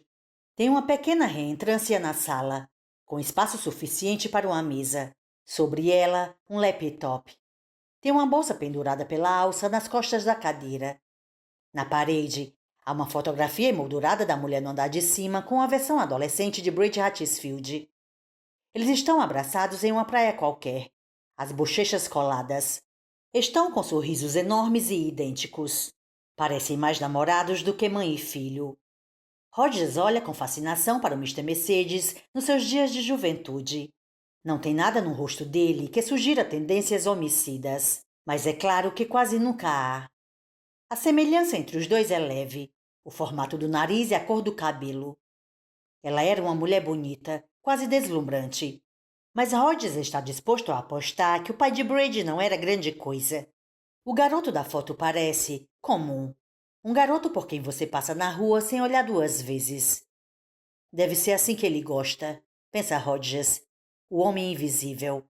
Ele volta para a cozinha e dessa vez vê uma porta ao lado do fogão. Ele a abre e encontra uma escada íngreme que desce para a escuridão. Ciente de que está oferecendo uma silhueta perfeita para qualquer um lá embaixo, Rogers se esgueira para o lado enquanto procura um interruptor. Quando o acha, volta para a entrada do cômodo com a arma apontada. Ele vê uma mesa comprida. Atrás dela, uma prateleira na altura da cintura ocupa toda a parede do aposento. Nela, há uma fileira de computadores. Faz com que ele pense no centro de controle de Cabo Canaveral. Jerome, tudo tranquilo. Sem esperar pela resposta do garoto, ele desce segurando a arma em uma das mãos e o celular na outra, perfeitamente ciente do quanto isso diverge do procedimento estabelecido pela polícia. E se Brady estiver escondido embaixo da escada com a arma, pronto para arrancar os pés de Rodgers com um tiro nos tornozelos? Ou se montou uma armadilha? Ele é capaz. Rodgers sabe disso muito bem. Ele não cai em armadilha alguma e o porão está vazio. Tem um armário nos fundos com as portas abertas, mas não há nada lá dentro. Só prateleiras vazias. Em um canto, há uma pilha de caixas de sapatos. Também parecem estar vazias. Os indícios, pensa Rodgers, mostram que ou Brady matou a mãe ou voltou para casa e deu de cara com ela morta. Seja como for, pulou fora. Se ele tinha explosivos, estavam nas prateleiras do armário, possivelmente nas caixas de sapatos, e ele os levou junto. Rodgers volta para a cozinha. Está na hora de chamar os novos parceiros. Ele não quer envolvê-los mais do que já estão envolvidos, mas há aqueles computadores lá embaixo, e ele não entende porra nenhuma de computadores. Venham pelos fundos, diz ele. A porta está aberta. 14. Holly entra, funga e diz: Eca, é da Deborah Hatfield? É, tente não pensar nisso. Desçam comigo. Quero que vocês vejam uma coisa. No porão, Jerome passa a mão pela bancada. Ele pode ser muitas coisas, mas também é o senhor incrivelmente organizado. Você vai chamar a polícia, senhor Rodgers? Holly está mordendo o lábio de novo. Acho que vai, e não posso impedir. Mas minha mãe vai ficar muito furiosa comigo. Além do mais, não parece justo, já que fomos nós que descobrimos quem ele é. Não decidi o que vou fazer, diz Rodgers. Embora ela esteja certa, realmente não é justo. Mas eu gostaria muito de saber o que há nesses computadores. Pode ser que me ajude a decidir. Ele não deve ser como Olivia, diz Holly. Vai ter uma senha boa. Jerome escolhe um computador qualquer, é o número 6 de Brady, não tem muita coisa nele, e aperta o botão na parte de trás do monitor. É um Mac, mas nenhum som é emitido. Brady odeia aquele barulhinho alegre e desligou de todos os computadores. A tela do número 6 fica cinza e o ícone de inicialização começa a girar. Depois de uns 5 segundos, o cinza muda para azul. Devia aparecer a tela de login, até Rodgers sabe. Mas em vez disso, o número 20 ocupa a tela inteira. Depois muda para 19, 18 e 17. Ele e Jerome observam a contagem perplexos. Não, não! Holly praticamente grita. Desliguem! Como nenhum dos dois se mexe, ela se adianta e aperta o botão atrás do monitor de novo, pressionando-o até a tela ficar escura. Em seguida, respira aliviada e até sorri. Caramba, essa foi por pouco. O que foi isso? Pergunta Rodgers. Os computadores estão programados para explodir por acaso? Talvez só fiquem travados, diz Holly, mas aposto que é um programa suicida. Se a contagem regressiva chegar a zero, o programa apaga os dados. Todos os dados. Talvez só naquele que ligamos, mas possivelmente em todos, se estiverem ligados em rede. E devem estar. E como interrompemos a contagem? Pergunta Jerome. Com o comando do teclado? Pode ser. Pode ser por voz também. O que pode ser por voz? Pergunta Rodgers. Um comando ativado por voz. Responde Jerome. Brady diz biscoito ou cueca e a contagem regressiva para. Holly leva a mão à boca e ri, dando um empurrãozinho tímido no ombro de Jerome. Você é tão bobo, diz ela. 15. Eles se sentam à mesa da cozinha com a porta dos fundos aberta para o ar circular. Rodgers está com o cotovelo em um dos jogos americanos e a testa apoiada na palma da mão. Jerome e Holly ficam em silêncio, deixando que o ex-policial pense. Finalmente, ele ergue a cabeça. Vou ter que pedir ajuda. Eu não queria. E se isso fosse só entre mim e Hatfield, eu provavelmente não pediria. Mas tenho que levar vocês dois em consideração. Se for por minha causa, não precisa, diz Jerome. Se você acha que existe um jeito de seguirmos em frente, eu fico do seu lado. É claro que fica, pensa Rodgers. Você pode achar que sabe o que está colocando em risco, mas não sabe. Quando se tem 17 anos, o futuro é puramente teórico.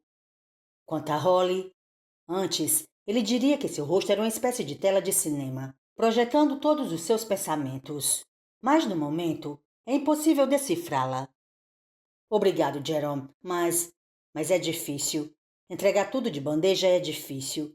E vai ser a segunda vez que ele terá que abrir mão do Mister Mercedes. Mas não somos só nós, entende? Ele pode ter mais explosivos. E se decidir usá-los em uma multidão, ele olha diretamente para a Holly. Do mesmo jeito que usou o Mercedes de sua prima Olivia, a culpa seria minha. Não vou correr esse risco. Falando pausadamente, pronunciando cada palavra como que para compensar o que deve ter sido uma vida inteira de murmúrios, Holly diz: Ninguém além de você pode pegá-lo. Obrigado, mas não, responde Rogers gentilmente. A polícia tem recursos. Vão jogar o carro dele no sistema, com placa e tudo. Eu não tenho como fazer isso.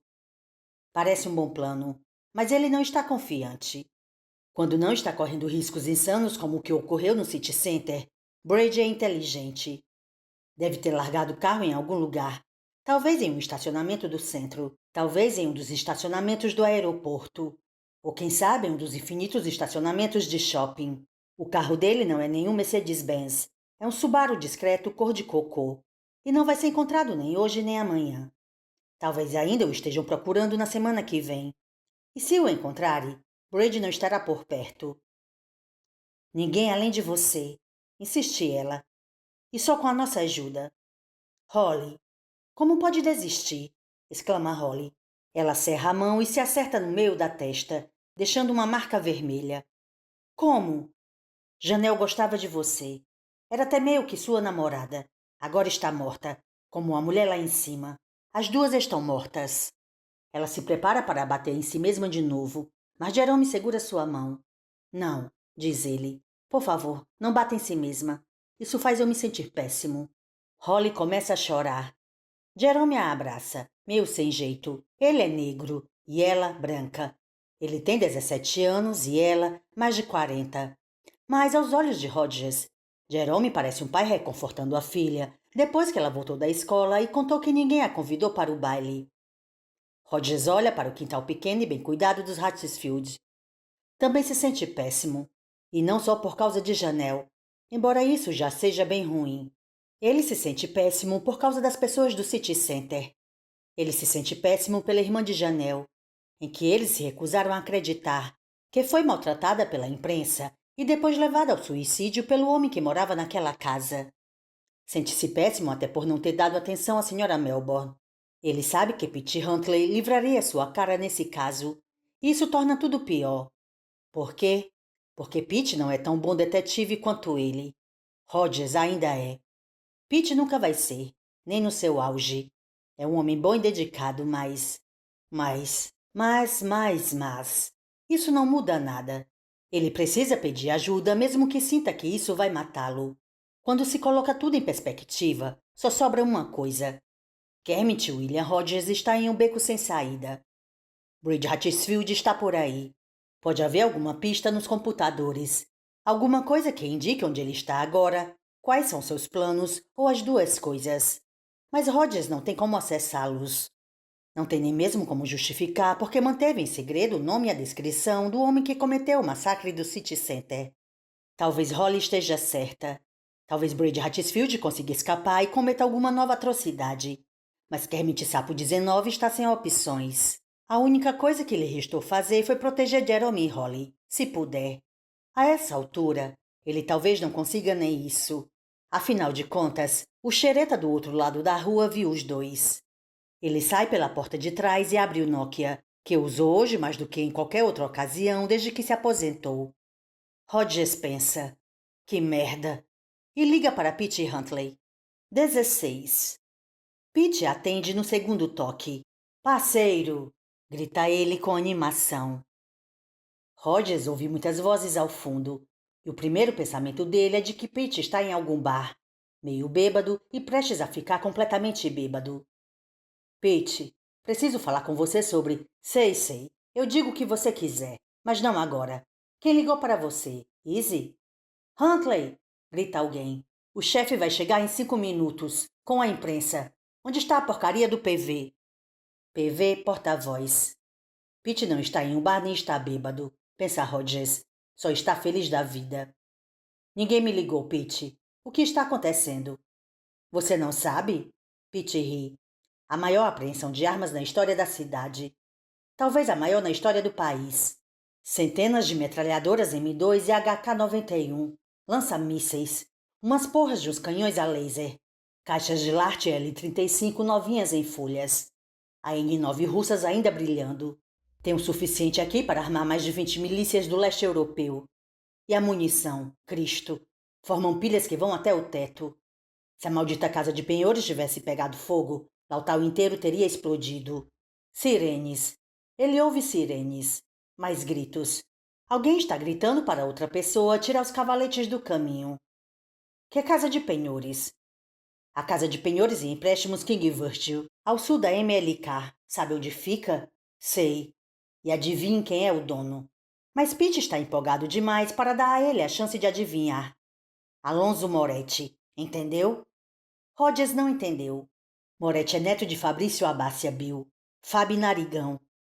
As coisas não estão fazendo sentido agora? No começo, não. Porque quando Pete e Isabel o interrogaram, Rogers apenas tirou o nome de Abácia do arquivo mental de casos antigos em que alguém pudesse ter guardado ressentimento. E houve centenas desses casos ao longo dos anos. Pete, o King Virtue tem donos negros. Todas as lojas de lá são assim. São o caralho. O nome de Bertone Lawrence está na placa, mas a loja é só fachada. Lawrence é um laranja e agora está contando tudo. Sabe qual é a melhor notícia? Uma parte da apreensão é nossa, porque 2 policiais de patrulha fizeram tudo isso acontecer uma semana antes do que o ATF tinha planejado. Todos os detetives do departamento estão aqui. O chefe está vindo. E a caravana da imprensa que vem com ele é maior do que o desfile de ação de graça da Macy's. Os agentes federais não vão levar essa. Não mesmo. Dessa vez, a gargalhada que ele dá é alucinada. Todos os detetives do departamento. Pensa Rogers. O que sobrou para o Mr. Mercedes? Nadinha. Bill, tenho que desligar. Isso é incrível. Claro, mas primeiro me diga o que isso tem a ver comigo. O que você disse? A bomba no carro foi vingança. Moretti tentando pagar o débito de sangue do avô. Além de rifles, metralhadoras, granadas, pistolas e outras muitas armas, tem pelo menos 4 dúzias de caixas de Hendrix Chemicals Datasheet. Você sabe o que é isso? Explosivo plástico. Agora as coisas estão começando a fazer sentido. São disparados com detonadores de azida de chumbo. E já sabemos que foi esse o tipo usado para explodir seu carro. Ainda não recebemos a análise química do explosivo em si. Mas quando tivermos, vai ser datasheet. Pode apostar. Você é um filho da puta de sorte, Bill. É verdade, diz Rogers. Sou mesmo. Ele visualiza a cena em frente ao King Virtue. Policiais e agentes da ATF para todo lado, provavelmente já discutindo a jurisdição, e mais chegando o tempo todo. Lobra é isolado, provavelmente a Avenida MLK também. Multidões de curiosos se reunindo, o chefe da polícia e outros peixes grandes a caminho. O prefeito não vai perder a oportunidade de fazer um discurso. Além de todos os repórteres, equipes de TV e vans de transmissão ao vivo. Pete está explodindo de empolgação. Como Rogers vai conseguir explicar a ele uma história comprida e complicada sobre o massacre do City Center, uma sala de bate-papo virtual chamada Debbie's Blue Umbrella, uma mãe morta que deve ter se matado de tanto beber e um técnico de computador fugitivo? Não vou. Ele decide. Não mesmo. Rogers deseja boa sorte a Pete e encerra a ligação. 17. Quando ele volta para a cozinha, Holly não está mais lá, mas ele consegue ouvi-la. A Holly murmuradora se transformou em Holly reverenda, ao que parece. A voz dela está com aquela cadência especial do bom Deus Todo-Poderoso, pelo menos no momento. Estou com o Sr. Rogers e um amigo dele, Jerome, diz ela. Eles são meus amigos, mãe. Nós saímos para almoçar. Agora estamos passeando, e esta noite vamos jantar juntos. Estamos falando sobre Janelle. Posso fazer isso se eu quiser. Mesmo com toda a confusão do momento e a tristeza constante por causa de Janelle, Rogers fica feliz ao ouvir Holly enfrentando tia Charlotte. Ele não sabe se é a primeira vez, Mas por Deus, talvez seja. Quem ligou para quem? Rogers pergunta para Jerome. Holly fez a ligação, mas foi ideia minha. Ela estava com o celular desligado para a mãe não poder ligar. Mas aí eu disse que a mãe podia entrar em contato com a polícia e ela se convenceu. E daí se eu peguei? Diz Holly agora.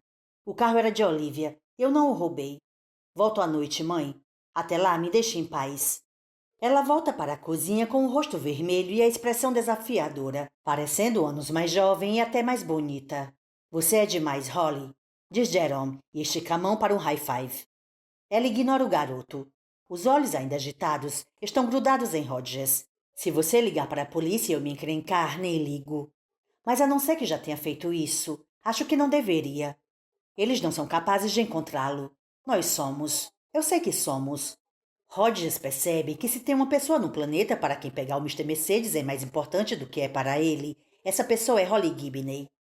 Talvez pela primeira vez na vida ela esteja fazendo uma coisa importante. E com pessoas que gostam dela e a respeitam. Vou esperar mais um pouco. Principalmente porque a polícia está bem ocupada esta tarde. O engraçado, ou talvez seja melhor dizer irônico, é que eles acham que tem a ver comigo. Do que você está falando? Pergunta Jerome. Rogers olha para o relógio e vê que são 14h20. Eles já estão ali há muito tempo. Vamos voltar para minha casa. Posso contar no caminho, e aí podemos repassar isso tudo. Se não chegarmos a nenhuma conclusão, vou ter que ligar de novo para meu parceiro. Não quero correr o risco e testemunhar outro show de horrores. Mas o risco já existe. E ele vê no rosto de Jerome e Holly que os dois sabem disso tão bem quanto ele. Entrei naquela saleta ao lado da sala para ligar para minha mãe, diz Holly. A senhora Hatfield tem um laptop. Se vamos para a sua casa, quero levá-lo. Por quê? Talvez eu consiga descobrir como entrar nos computadores dele. Ela pode ter anotado os comandos do teclado ou o comando ativado por voz. Holly, isso não me parece provável. Sujeitos doentes mentais como Brady se esforçam ao máximo para esconder de todo mundo o que são. Eu sei disso, diz Holly. É claro que sei. Porque eu sou doente mental e eu tento esconder. Ei, Holly, não diga isso. Jerome tenta segurar a mão dela. Ela não deixa. Em vez disso, pega os cigarros no bolso. Eu sou e sei que sou. Minha mãe também sabe e fica de olho em mim. Ela xereta as minhas coisas, porque quer me proteger. A senhora Hatfield devia ser igual. Ele era filho dela, afinal. Se a tal Linklater da Discount Electronic estava certa, diz Rogers. A senhora Hatfield passava a maior parte do tempo bêbada. Ela podia ser uma bêbada altamente funcional. Retruca Holly. Você tem uma ideia melhor? Rogers desiste.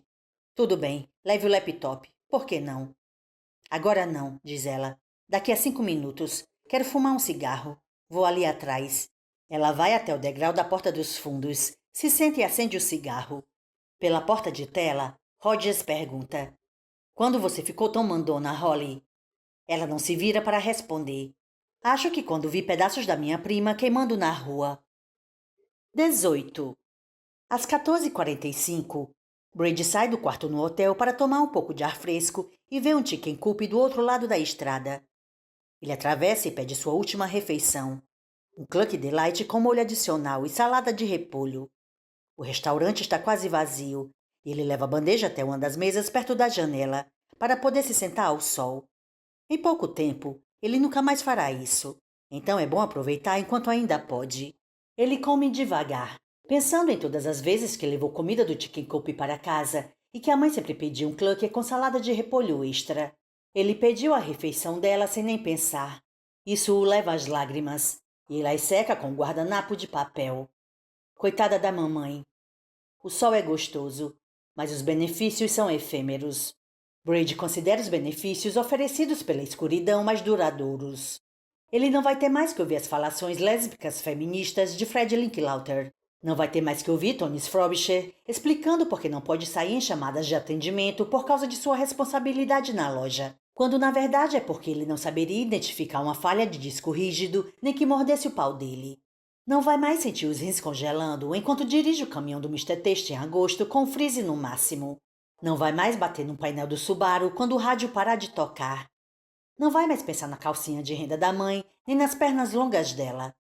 Não vai mais ficar furioso por ser ignorado e deixado de lado. Não vai ter mais dores de cabeça.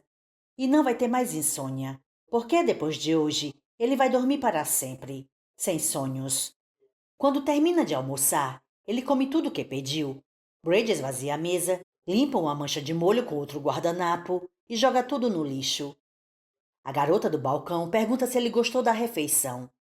Brady diz que sim, e se pergunta o quanto do frango e do molho e do pãozinho e da salada vai ter oportunidade de ser digerido antes de a explosão rasgar seu estômago e espalhar o que sobrou para todo lado. Vão se lembrar de mim. Ele pensa quando para na beira da estrada, esperando o momento certo para poder atravessar e voltar para o hotel. Vou deixar uma marca no mundo. Vou entrar para a história. Ele fica feliz por não ter matado o ex-policial gordo. É bom Hodges estar vivo para ver o que vai acontecer hoje. Ele tem que lembrar. Tem que viver com isso.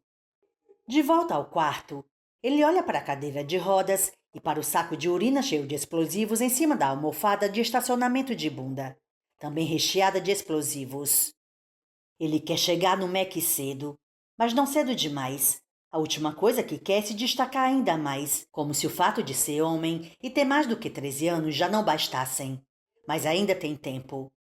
Ele levou o laptop, não por algum motivo em particular, mas por mera força do hábito, e agora fica feliz.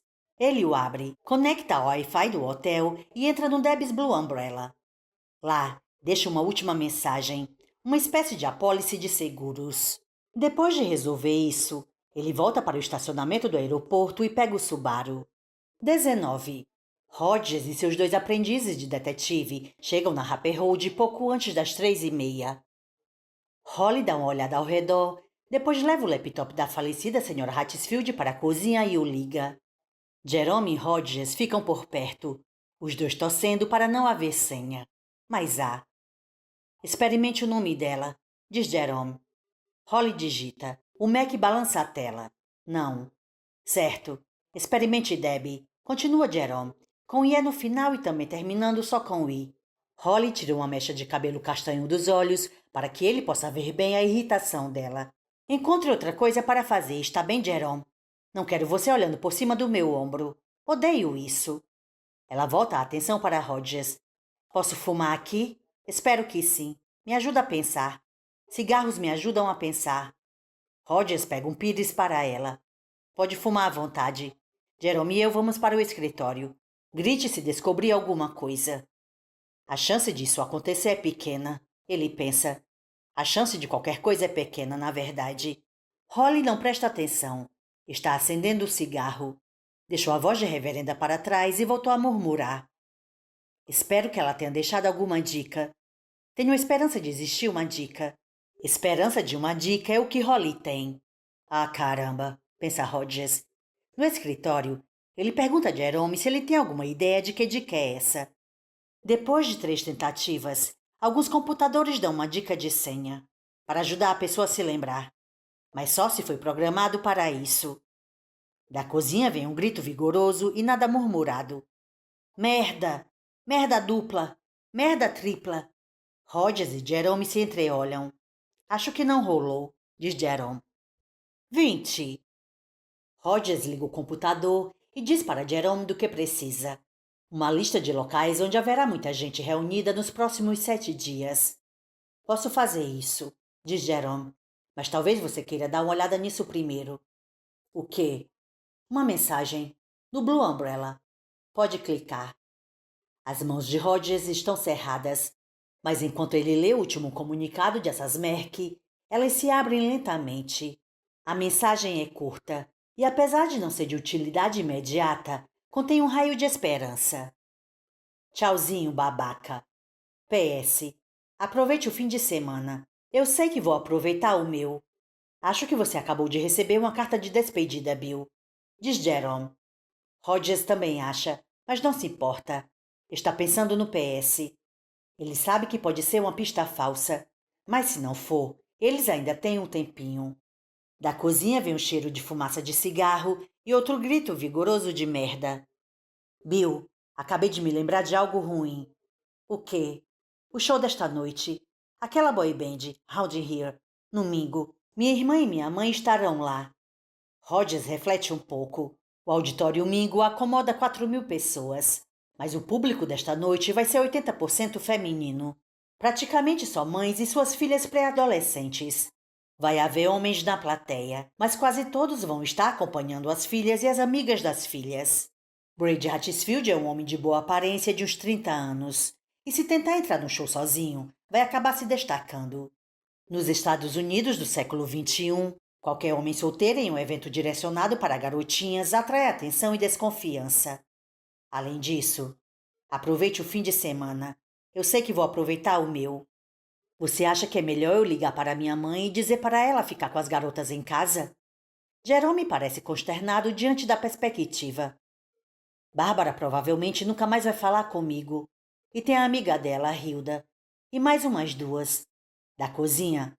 Ah, sua porcaria! Desista! Antes que Rogers possa responder, Jerome continua. Por outro lado, parece que ele tem alguma coisa planejada para o fim de semana. E hoje ainda é quinta-feira. Ou será que ele só quer nos despistar? Rogers acredita que a provocação seja real. Encontre aquela foto de Hatfield da Cyberpatrulha de novo. A que aparece na página quando a gente clica em Conheça os Especialistas. Enquanto Jerome faz isso, Rogers liga para Marlo Everett na divisão de registro policial. Oi, Marlo. É Bill Rogers de novo.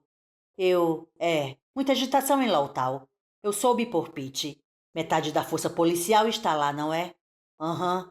Ah, não quero atrapalhar você. Você sabe se Larry Window ainda é o chefe de segurança do MEC? É, isso mesmo. O massacre humano. Claro, eu espero. Enquanto espera, ele conta para Jerome que Larry Window se aposentou cedo da polícia, porque o MEC lhe ofereceu um emprego pelo dobro do salário que ele ganhava como detetive. Ele não diz que esse não foi o único motivo para o Window dar um fim à vida de policial depois de 20 anos de carreira. Marlo volta. Sim, Larry ainda trabalha no MEC. Ela até tem o número do escritório de segurança de lá. Antes que ele possa se despedir, ela pergunta se há algum problema. Porque tem um show grande lá hoje. Minha sobrinha vai. Ela é doida por aqueles moleques. Está tudo bem, Marlo. Só coisa antiga. Diga para Larry que ele seria útil hoje, diz Marlo. A sala dos oficiais está vazia. Não tem um detetive por perto. Pode deixar. Rogers liga para a segurança do MEC. Se identifica como o detetive Bill Rogers e pede para falar com Window. Enquanto espera, ele observa Brady Hatfield. Jerome ampliou a foto e ela agora ocupa a tela toda. Rogers está fascinado pelos olhos. Na versão menor e ao lado dos colegas técnicos, os olhos parecem simpáticos. Mas agora, com a foto ocupando a tela inteira, isso muda. A boca está sorrindo, mas os olhos não. Os olhos estão frios e distantes, quase mortos. Besteira. Rogers diz para si mesmo, em tom de repreensão. É um caso clássico de ver uma coisa que não está lá, baseado em informações novas. Como a testemunha de um roubo de banco que diz: achei o meu suspeito antes mesmo de ele sacar a arma. Parece bom, parece profissional, mas Rogers não acredita. Para ele, aqueles olhos são os olhos de um sapo escondido debaixo de uma pedra, ou debaixo de um guarda-chuva azul caído. Window atende. A voz é tão alta que o faz querer segurar o telefone a 5 centímetros da orelha enquanto conversa. E o homem continua falastrão como sempre. Ele quer saber tudo sobre a grande apreensão daquela tarde. Rogers conta que é uma apreensão gigante mesmo, mas fora isso, não sabe de mais nada. Ele lembra Larry que está aposentado. Mas, com tudo isso acontecendo, Pete Huntley me pediu para ligar para você. Espero que não se importe. Jesus, é claro que não. Eu adoraria tomar uma bebida com você, Bill, para conversarmos sobre os velhos tempos, agora que nós dois estamos fora da corporação. Você sabe, atualizar as fofocas. Seria ótimo. Na verdade, seria um inferno. Como posso ajudar? Tem um show aí hoje, pelo que Pete disse, de uma boy band da moda, do tipo que as garotinhas adoram. Ha, ha, ha, é verdade. Elas já estão formando fila e se aquecendo. Se alguém grita o nome de um dos garotos, todas elas gritam, mesmo se ainda estiverem no estacionamento. Parece um show dos Beatles de antigamente. Só que, pelo que eu escutei, esses meninos não são tão bons. Por acaso é uma ameaça de bomba? Me diga que não. As garotas vão acabar comigo e as mães vão comer as sobras. O que eu tenho é uma dica de que talvez um molestador de crianças apareça hoje. É um sujeito muito mau, Larry. Nome e descrição. Direto e rápido, sem enrolação. O cara que saiu da polícia por ser um pouco agressivo demais com os punhos. Problemas de temperamento, na linguagem do psicólogo do departamento. Massacre humano, na linguagem dos colegas. O nome dele é Brady Hatchesfield. Vou mandar a foto por e-mail. Rogers olha para Jerome, que assente e faz sinal de positivo. Ele tem uns 30 anos. Se você ouvir, ligue para mim primeiro e depois o prenda. Seja cuidadoso. Se ele tentar resistir, acabe com o filho da puta. Com prazer, Billy. Vou passar a informação para os meus rapazes. Alguma chance de ele estar com, sei lá, uma barba? Uma adolescente ou uma menina mais nova? É improvável, mas não impossível. Se você ouvir no meio de uma multidão, é melhor pegá-lo de surpresa. Ele pode estar armado. Quais são as chances de ele estar mesmo no show? Ele parecia esperançoso, o que era a cara de Larry Window. Não muitas. Rogers acredita piamente nisso. E não só por causa da dica que Hatfield deixou do Blue Umbrella sobre o fim de semana. Ele deve saber que em uma plateia cheia de meninas não vai ter como passar despercebido. De qualquer modo, você entende por que o departamento não pode mandar policiais, não é? Com tudo o que está acontecendo em Lowtown. Não precisa, afirma Window. Tenho 35 caras hoje, a maioria policiais aposentados. Sabemos o que estamos fazendo. Sei que sabem. Lembre-se de me ligar primeiro. Nós aposentados não vemos muita ação e precisamos correr atrás do pouco que conseguimos. Window ri. Sei muito bem o que você quer dizer. Me mande um e-mail com a foto. Ele dita o e-mail, que Rogers anota e entrega para Jerome. Se nós o virmos, vamos pegá-lo. Depois disso, ele é seu, tio Bill. Vai se foder, tio Larry. Retruca Rogers. Ele desliga e se vira para Jerome. Acabei de enviar a foto, diz Jerome. Ótimo. Então Rogers diz algo que o assombrará pelo resto de sua vida. Se Hatfield for tão inteligente quanto penso que é, não vai chegar nem perto do domingo. Acho que sua mãe e sua irmã podem ir tranquilas. Se ele tentar entrar no show, os caras de Larry vão pegá-lo antes que chegue à porta. Jerome sorri. Ótimo. Veja o que mais consegue encontrar. Concentre-se no sábado e no domingo, mas não descarte a semana que vem. Também não descarte amanhã, porque o fim de semana começa na sexta. Saquei. Jerome começa a procurar. Roger sai da cozinha para ver como Holly está indo. O que vê o deixa surpreso. Ao lado do laptop emprestado, há uma carteira vermelha. A identidade, os cartões de crédito e os recibos de Deborah Hatfield estão espalhados pela mesa. Holly, já no terceiro cigarro, está segurando o Mastercard e o estudando através de uma nuvem de fumaça azul. Ela olha para Rogers com medo e desafio. Só estou tentando descobrir a porcaria da senha. A bolsa estava pendurada na cadeira do escritório e a carteira estava bem em cima, então peguei tudo. Porque às vezes as pessoas guardam as senhas na carteira, principalmente as mulheres. Eu não queria o dinheiro dela, Sr. Rogers. Tenho meu próprio dinheiro. Recebo mesada. Mesada, pensa Rogers. Ah, Holly. Os olhos dela estão cheios de lágrimas e ela está mordendo o lábio de novo. Eu jamais roubaria. Tudo bem, diz ele. Ele pensa em dar um tapinha na mão dela, mas decide que pode ser uma péssima ideia no momento. Eu entendo. E Deus do céu, qual era a porra do problema? Depois de toda a merda que ele fez desde que aquela maldita carta chegou na sua casa, furtar a carteira de uma morta é fichinha. Quando tudo vier à tona, como certamente vai acontecer, Rogers vai dizer que foi ele mesmo que pegou. Mas Holly não tinha terminado. Tenho meu próprio cartão de crédito e dinheiro. Até tenho uma conta bancária. Compro videogames e apps para o meu iPad. Compro roupas, brincos também, porque gosto muito deles. Tenho 56 pares. E compro meus próprios cigarros, se bem que estão muito caros agora. Você pode não saber, mas na cidade de Nova York, um maço de cigarros custa $11 hoje em dia. Tento não ser um peso porque não posso trabalhar. E mamãe diz que eu não sou, mas eu sei que sou. Holly, pare. Você pode conversar sobre tudo isso com o seu terapeuta, se você tiver um. É claro que tenho. Ela dá um sorriso triste para a tela teimosa de senha no laptop da Sra. Hatfield. Eu sou toda fodida. Você não reparou? Rogers decide ignorar isso. Eu estava procurando uma folhinha de papel com a senha. Continua ela. Mas não encontrei nada. Então, tentei o número da identidade. Primeiro na ordem normal e depois ao contrário. A mesma coisa com os cartões de crédito. Até tentei usar os códigos de segurança dos cartões. Mais alguma ideia? Algumas. Agora me deixe sozinha.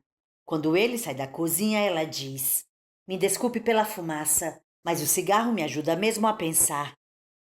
21. Com Holly trabalhando na cozinha e Jerome fazendo o mesmo no escritório, Roger se acomoda na poltrona da sala e olha para a TV desligada. É um lugar ruim para ele estar, talvez o pior. A parte lógica de sua mente compreende que tudo o que aconteceu é culpa de Brady Hatfield. Mas ao se sentar na poltrona onde passou tantas tardes insossas vendo TV, sentindo-se inútil e distante do seu eu essencial que ignorou durante toda a vida profissional, a lógica perde o poder. O que começa a tomar o lugar dela é uma ideia apavorante. Ele, Kermit William Rogers, cometeu o crime de trabalho policial fajuto, o que acabou ajudando e incitando o Mr. Mercedes. Eles são os astros de um reality show chamado Bill e Brady Matam Algumas Mulheres. Isso porque, quando Rogers examina o passado, muitas das vítimas parecem ser mulheres. Janelle, Olivia Trelawney, Janice Cray e a filha Patrícia, além de Deborah Hatfield, que pode ter sido envenenada em vez de se envenenado. E pensa ele, eu nem acrescentei Holly, que provavelmente vai sair disso com a mente ainda mais fodida do que já era se não conseguir descobrir a senha. Ou se descobrir e não houver nada no computador da mãe de Brady que possa nos ajudar a achar o filhinho. E qual é a probabilidade disso? Sentado na poltrona, sabendo que devia se levantar, mas ainda incapaz de se mover, Rogers pensa que seu registro destrutivo com mulheres não é de hoje. Sua ex-esposa é expor o motivo. Anos de bebedeira que beiravam o alcoolismo eram parte do problema. Mas para Corinne, que gostava de um drink ou três na época e ainda devia gostar, não era um principal motivo. Foi a frieza que penetrou pelas rachaduras no casamento e acabou enfraquecendo o relacionamento. Foi como ele a isolou, dizendo para si mesmo que era para o bem dela, porque boa parte do que ele fazia era horrível e deprimente. O fato de ele ter deixado claro de diversas formas, algumas maiores, outras menores, que em uma corrida entre ela e o emprego, Corinne Rogers sempre chegaria em segundo lugar, também pesava. Quanto à filha, bem, caramba. Ellie nunca deixa de mandar cartões no aniversário dele e no Natal, embora os do Valentine's Day tenham parado uns 10 anos atrás. E quase nunca deixa de bater o ponto na ligação da noite de sábado. Mas não vai visitá-lo há uns 2 anos. E isso diz tudo o que precisa ser dito sobre como ele detonou esse relacionamento. A mente dele se perde nas lembranças do quanto ela era bonita quando criança, com as sardas e o cabelo ruivo, sua cenourinha. Ela disparava pelo corredor na direção do pai quando ele chegava em casa e pulava sem medo, sabendo que ele largaria qualquer coisa que estivesse segurando para pegá-la. Janelle mencionou que era doida pelo Bay City Rollers. E ele também tinha seus favoritos, seus queridinhos. Ela comprava os CDs com a própria mesada. Quem eram os cantores? Ele não consegue lembrar. Só sabe que uma das músicas ficava falando sobre Every Move You Make e Every Step You Take. Era Bananarama ou Thompson Twins. Ele não sabe, mas sabe que nunca levou a um show, apesar de Corey talvez tê-la levado para ver Cyndi Lauper. Pensar em ele e no amor dela por música pop gera um novo pensamento. Um pensamento que o faz sem perdigar todo, com os olhos arregalados e as mãos agarrando os braços acolchoados da poltrona. Ele teria deixado ela ir ao show de hoje? A resposta é de jeito nenhum.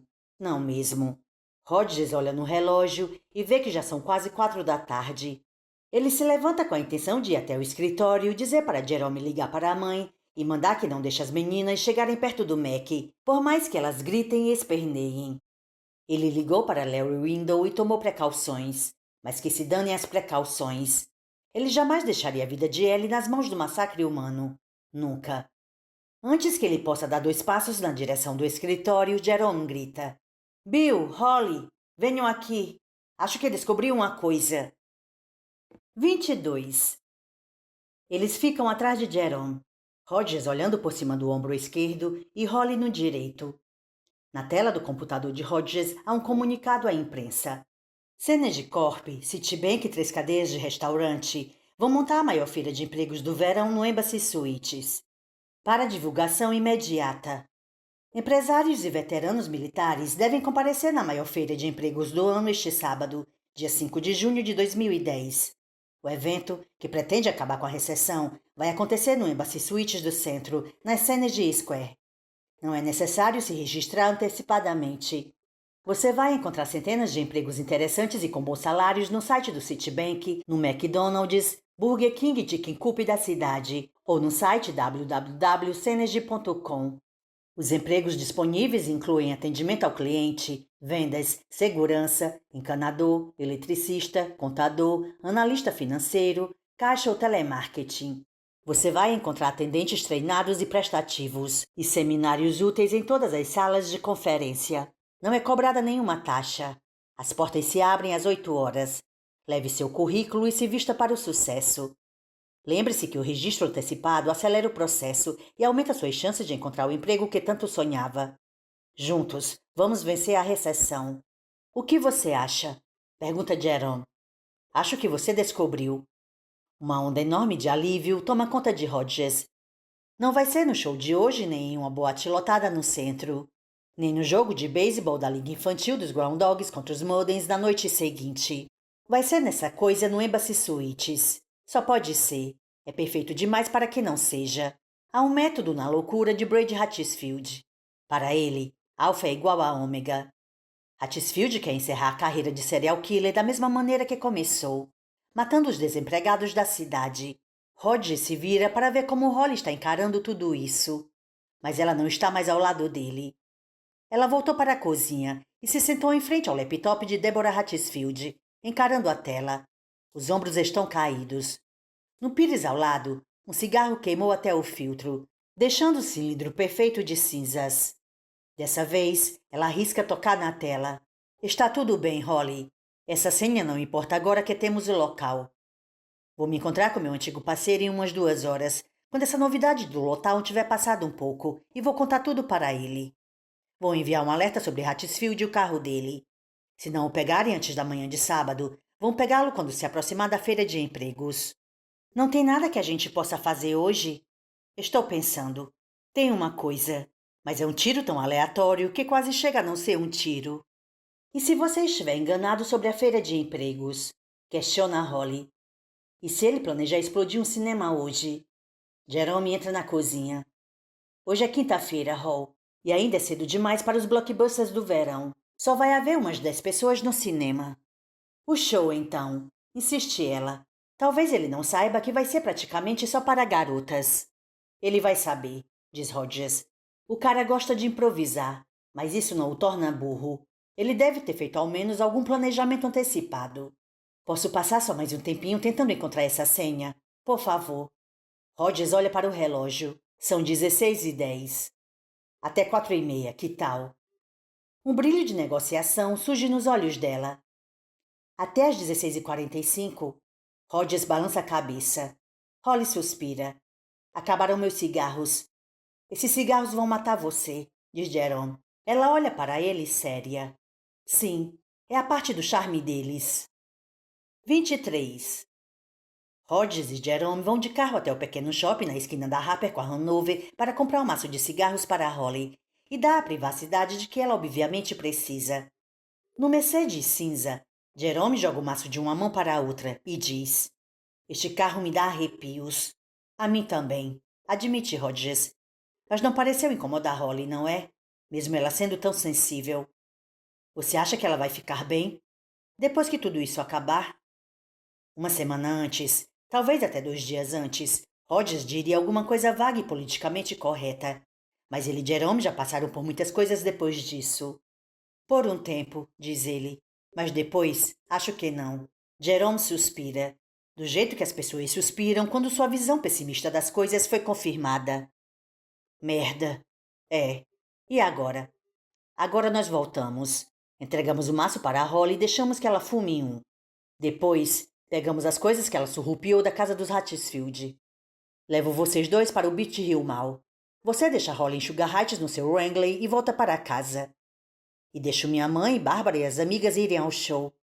Rogers suspira. Se deixar você mais tranquilo, diga para sua mãe não ir. Se eu disser isso, tudo vem à tona. Ele ainda está jogando os cigarros de uma mão para a outra. Tudo o que fizemos hoje. Jerome é inteligente e Rogers não precisa confirmar isso. Nem lembrar que tudo virá à tona em algum momento, de qualquer modo. O que você vai fazer, Bill? Vou voltar para Northside. Vou estacionar o Mercedes a 1 quarteirão ou 2 da casa dos Hatfield, só por segurança. Vou devolver o laptop e a carteira da senhora Hatfield. Depois vou ficar vigiando a casa, para o caso de ele decidir voltar.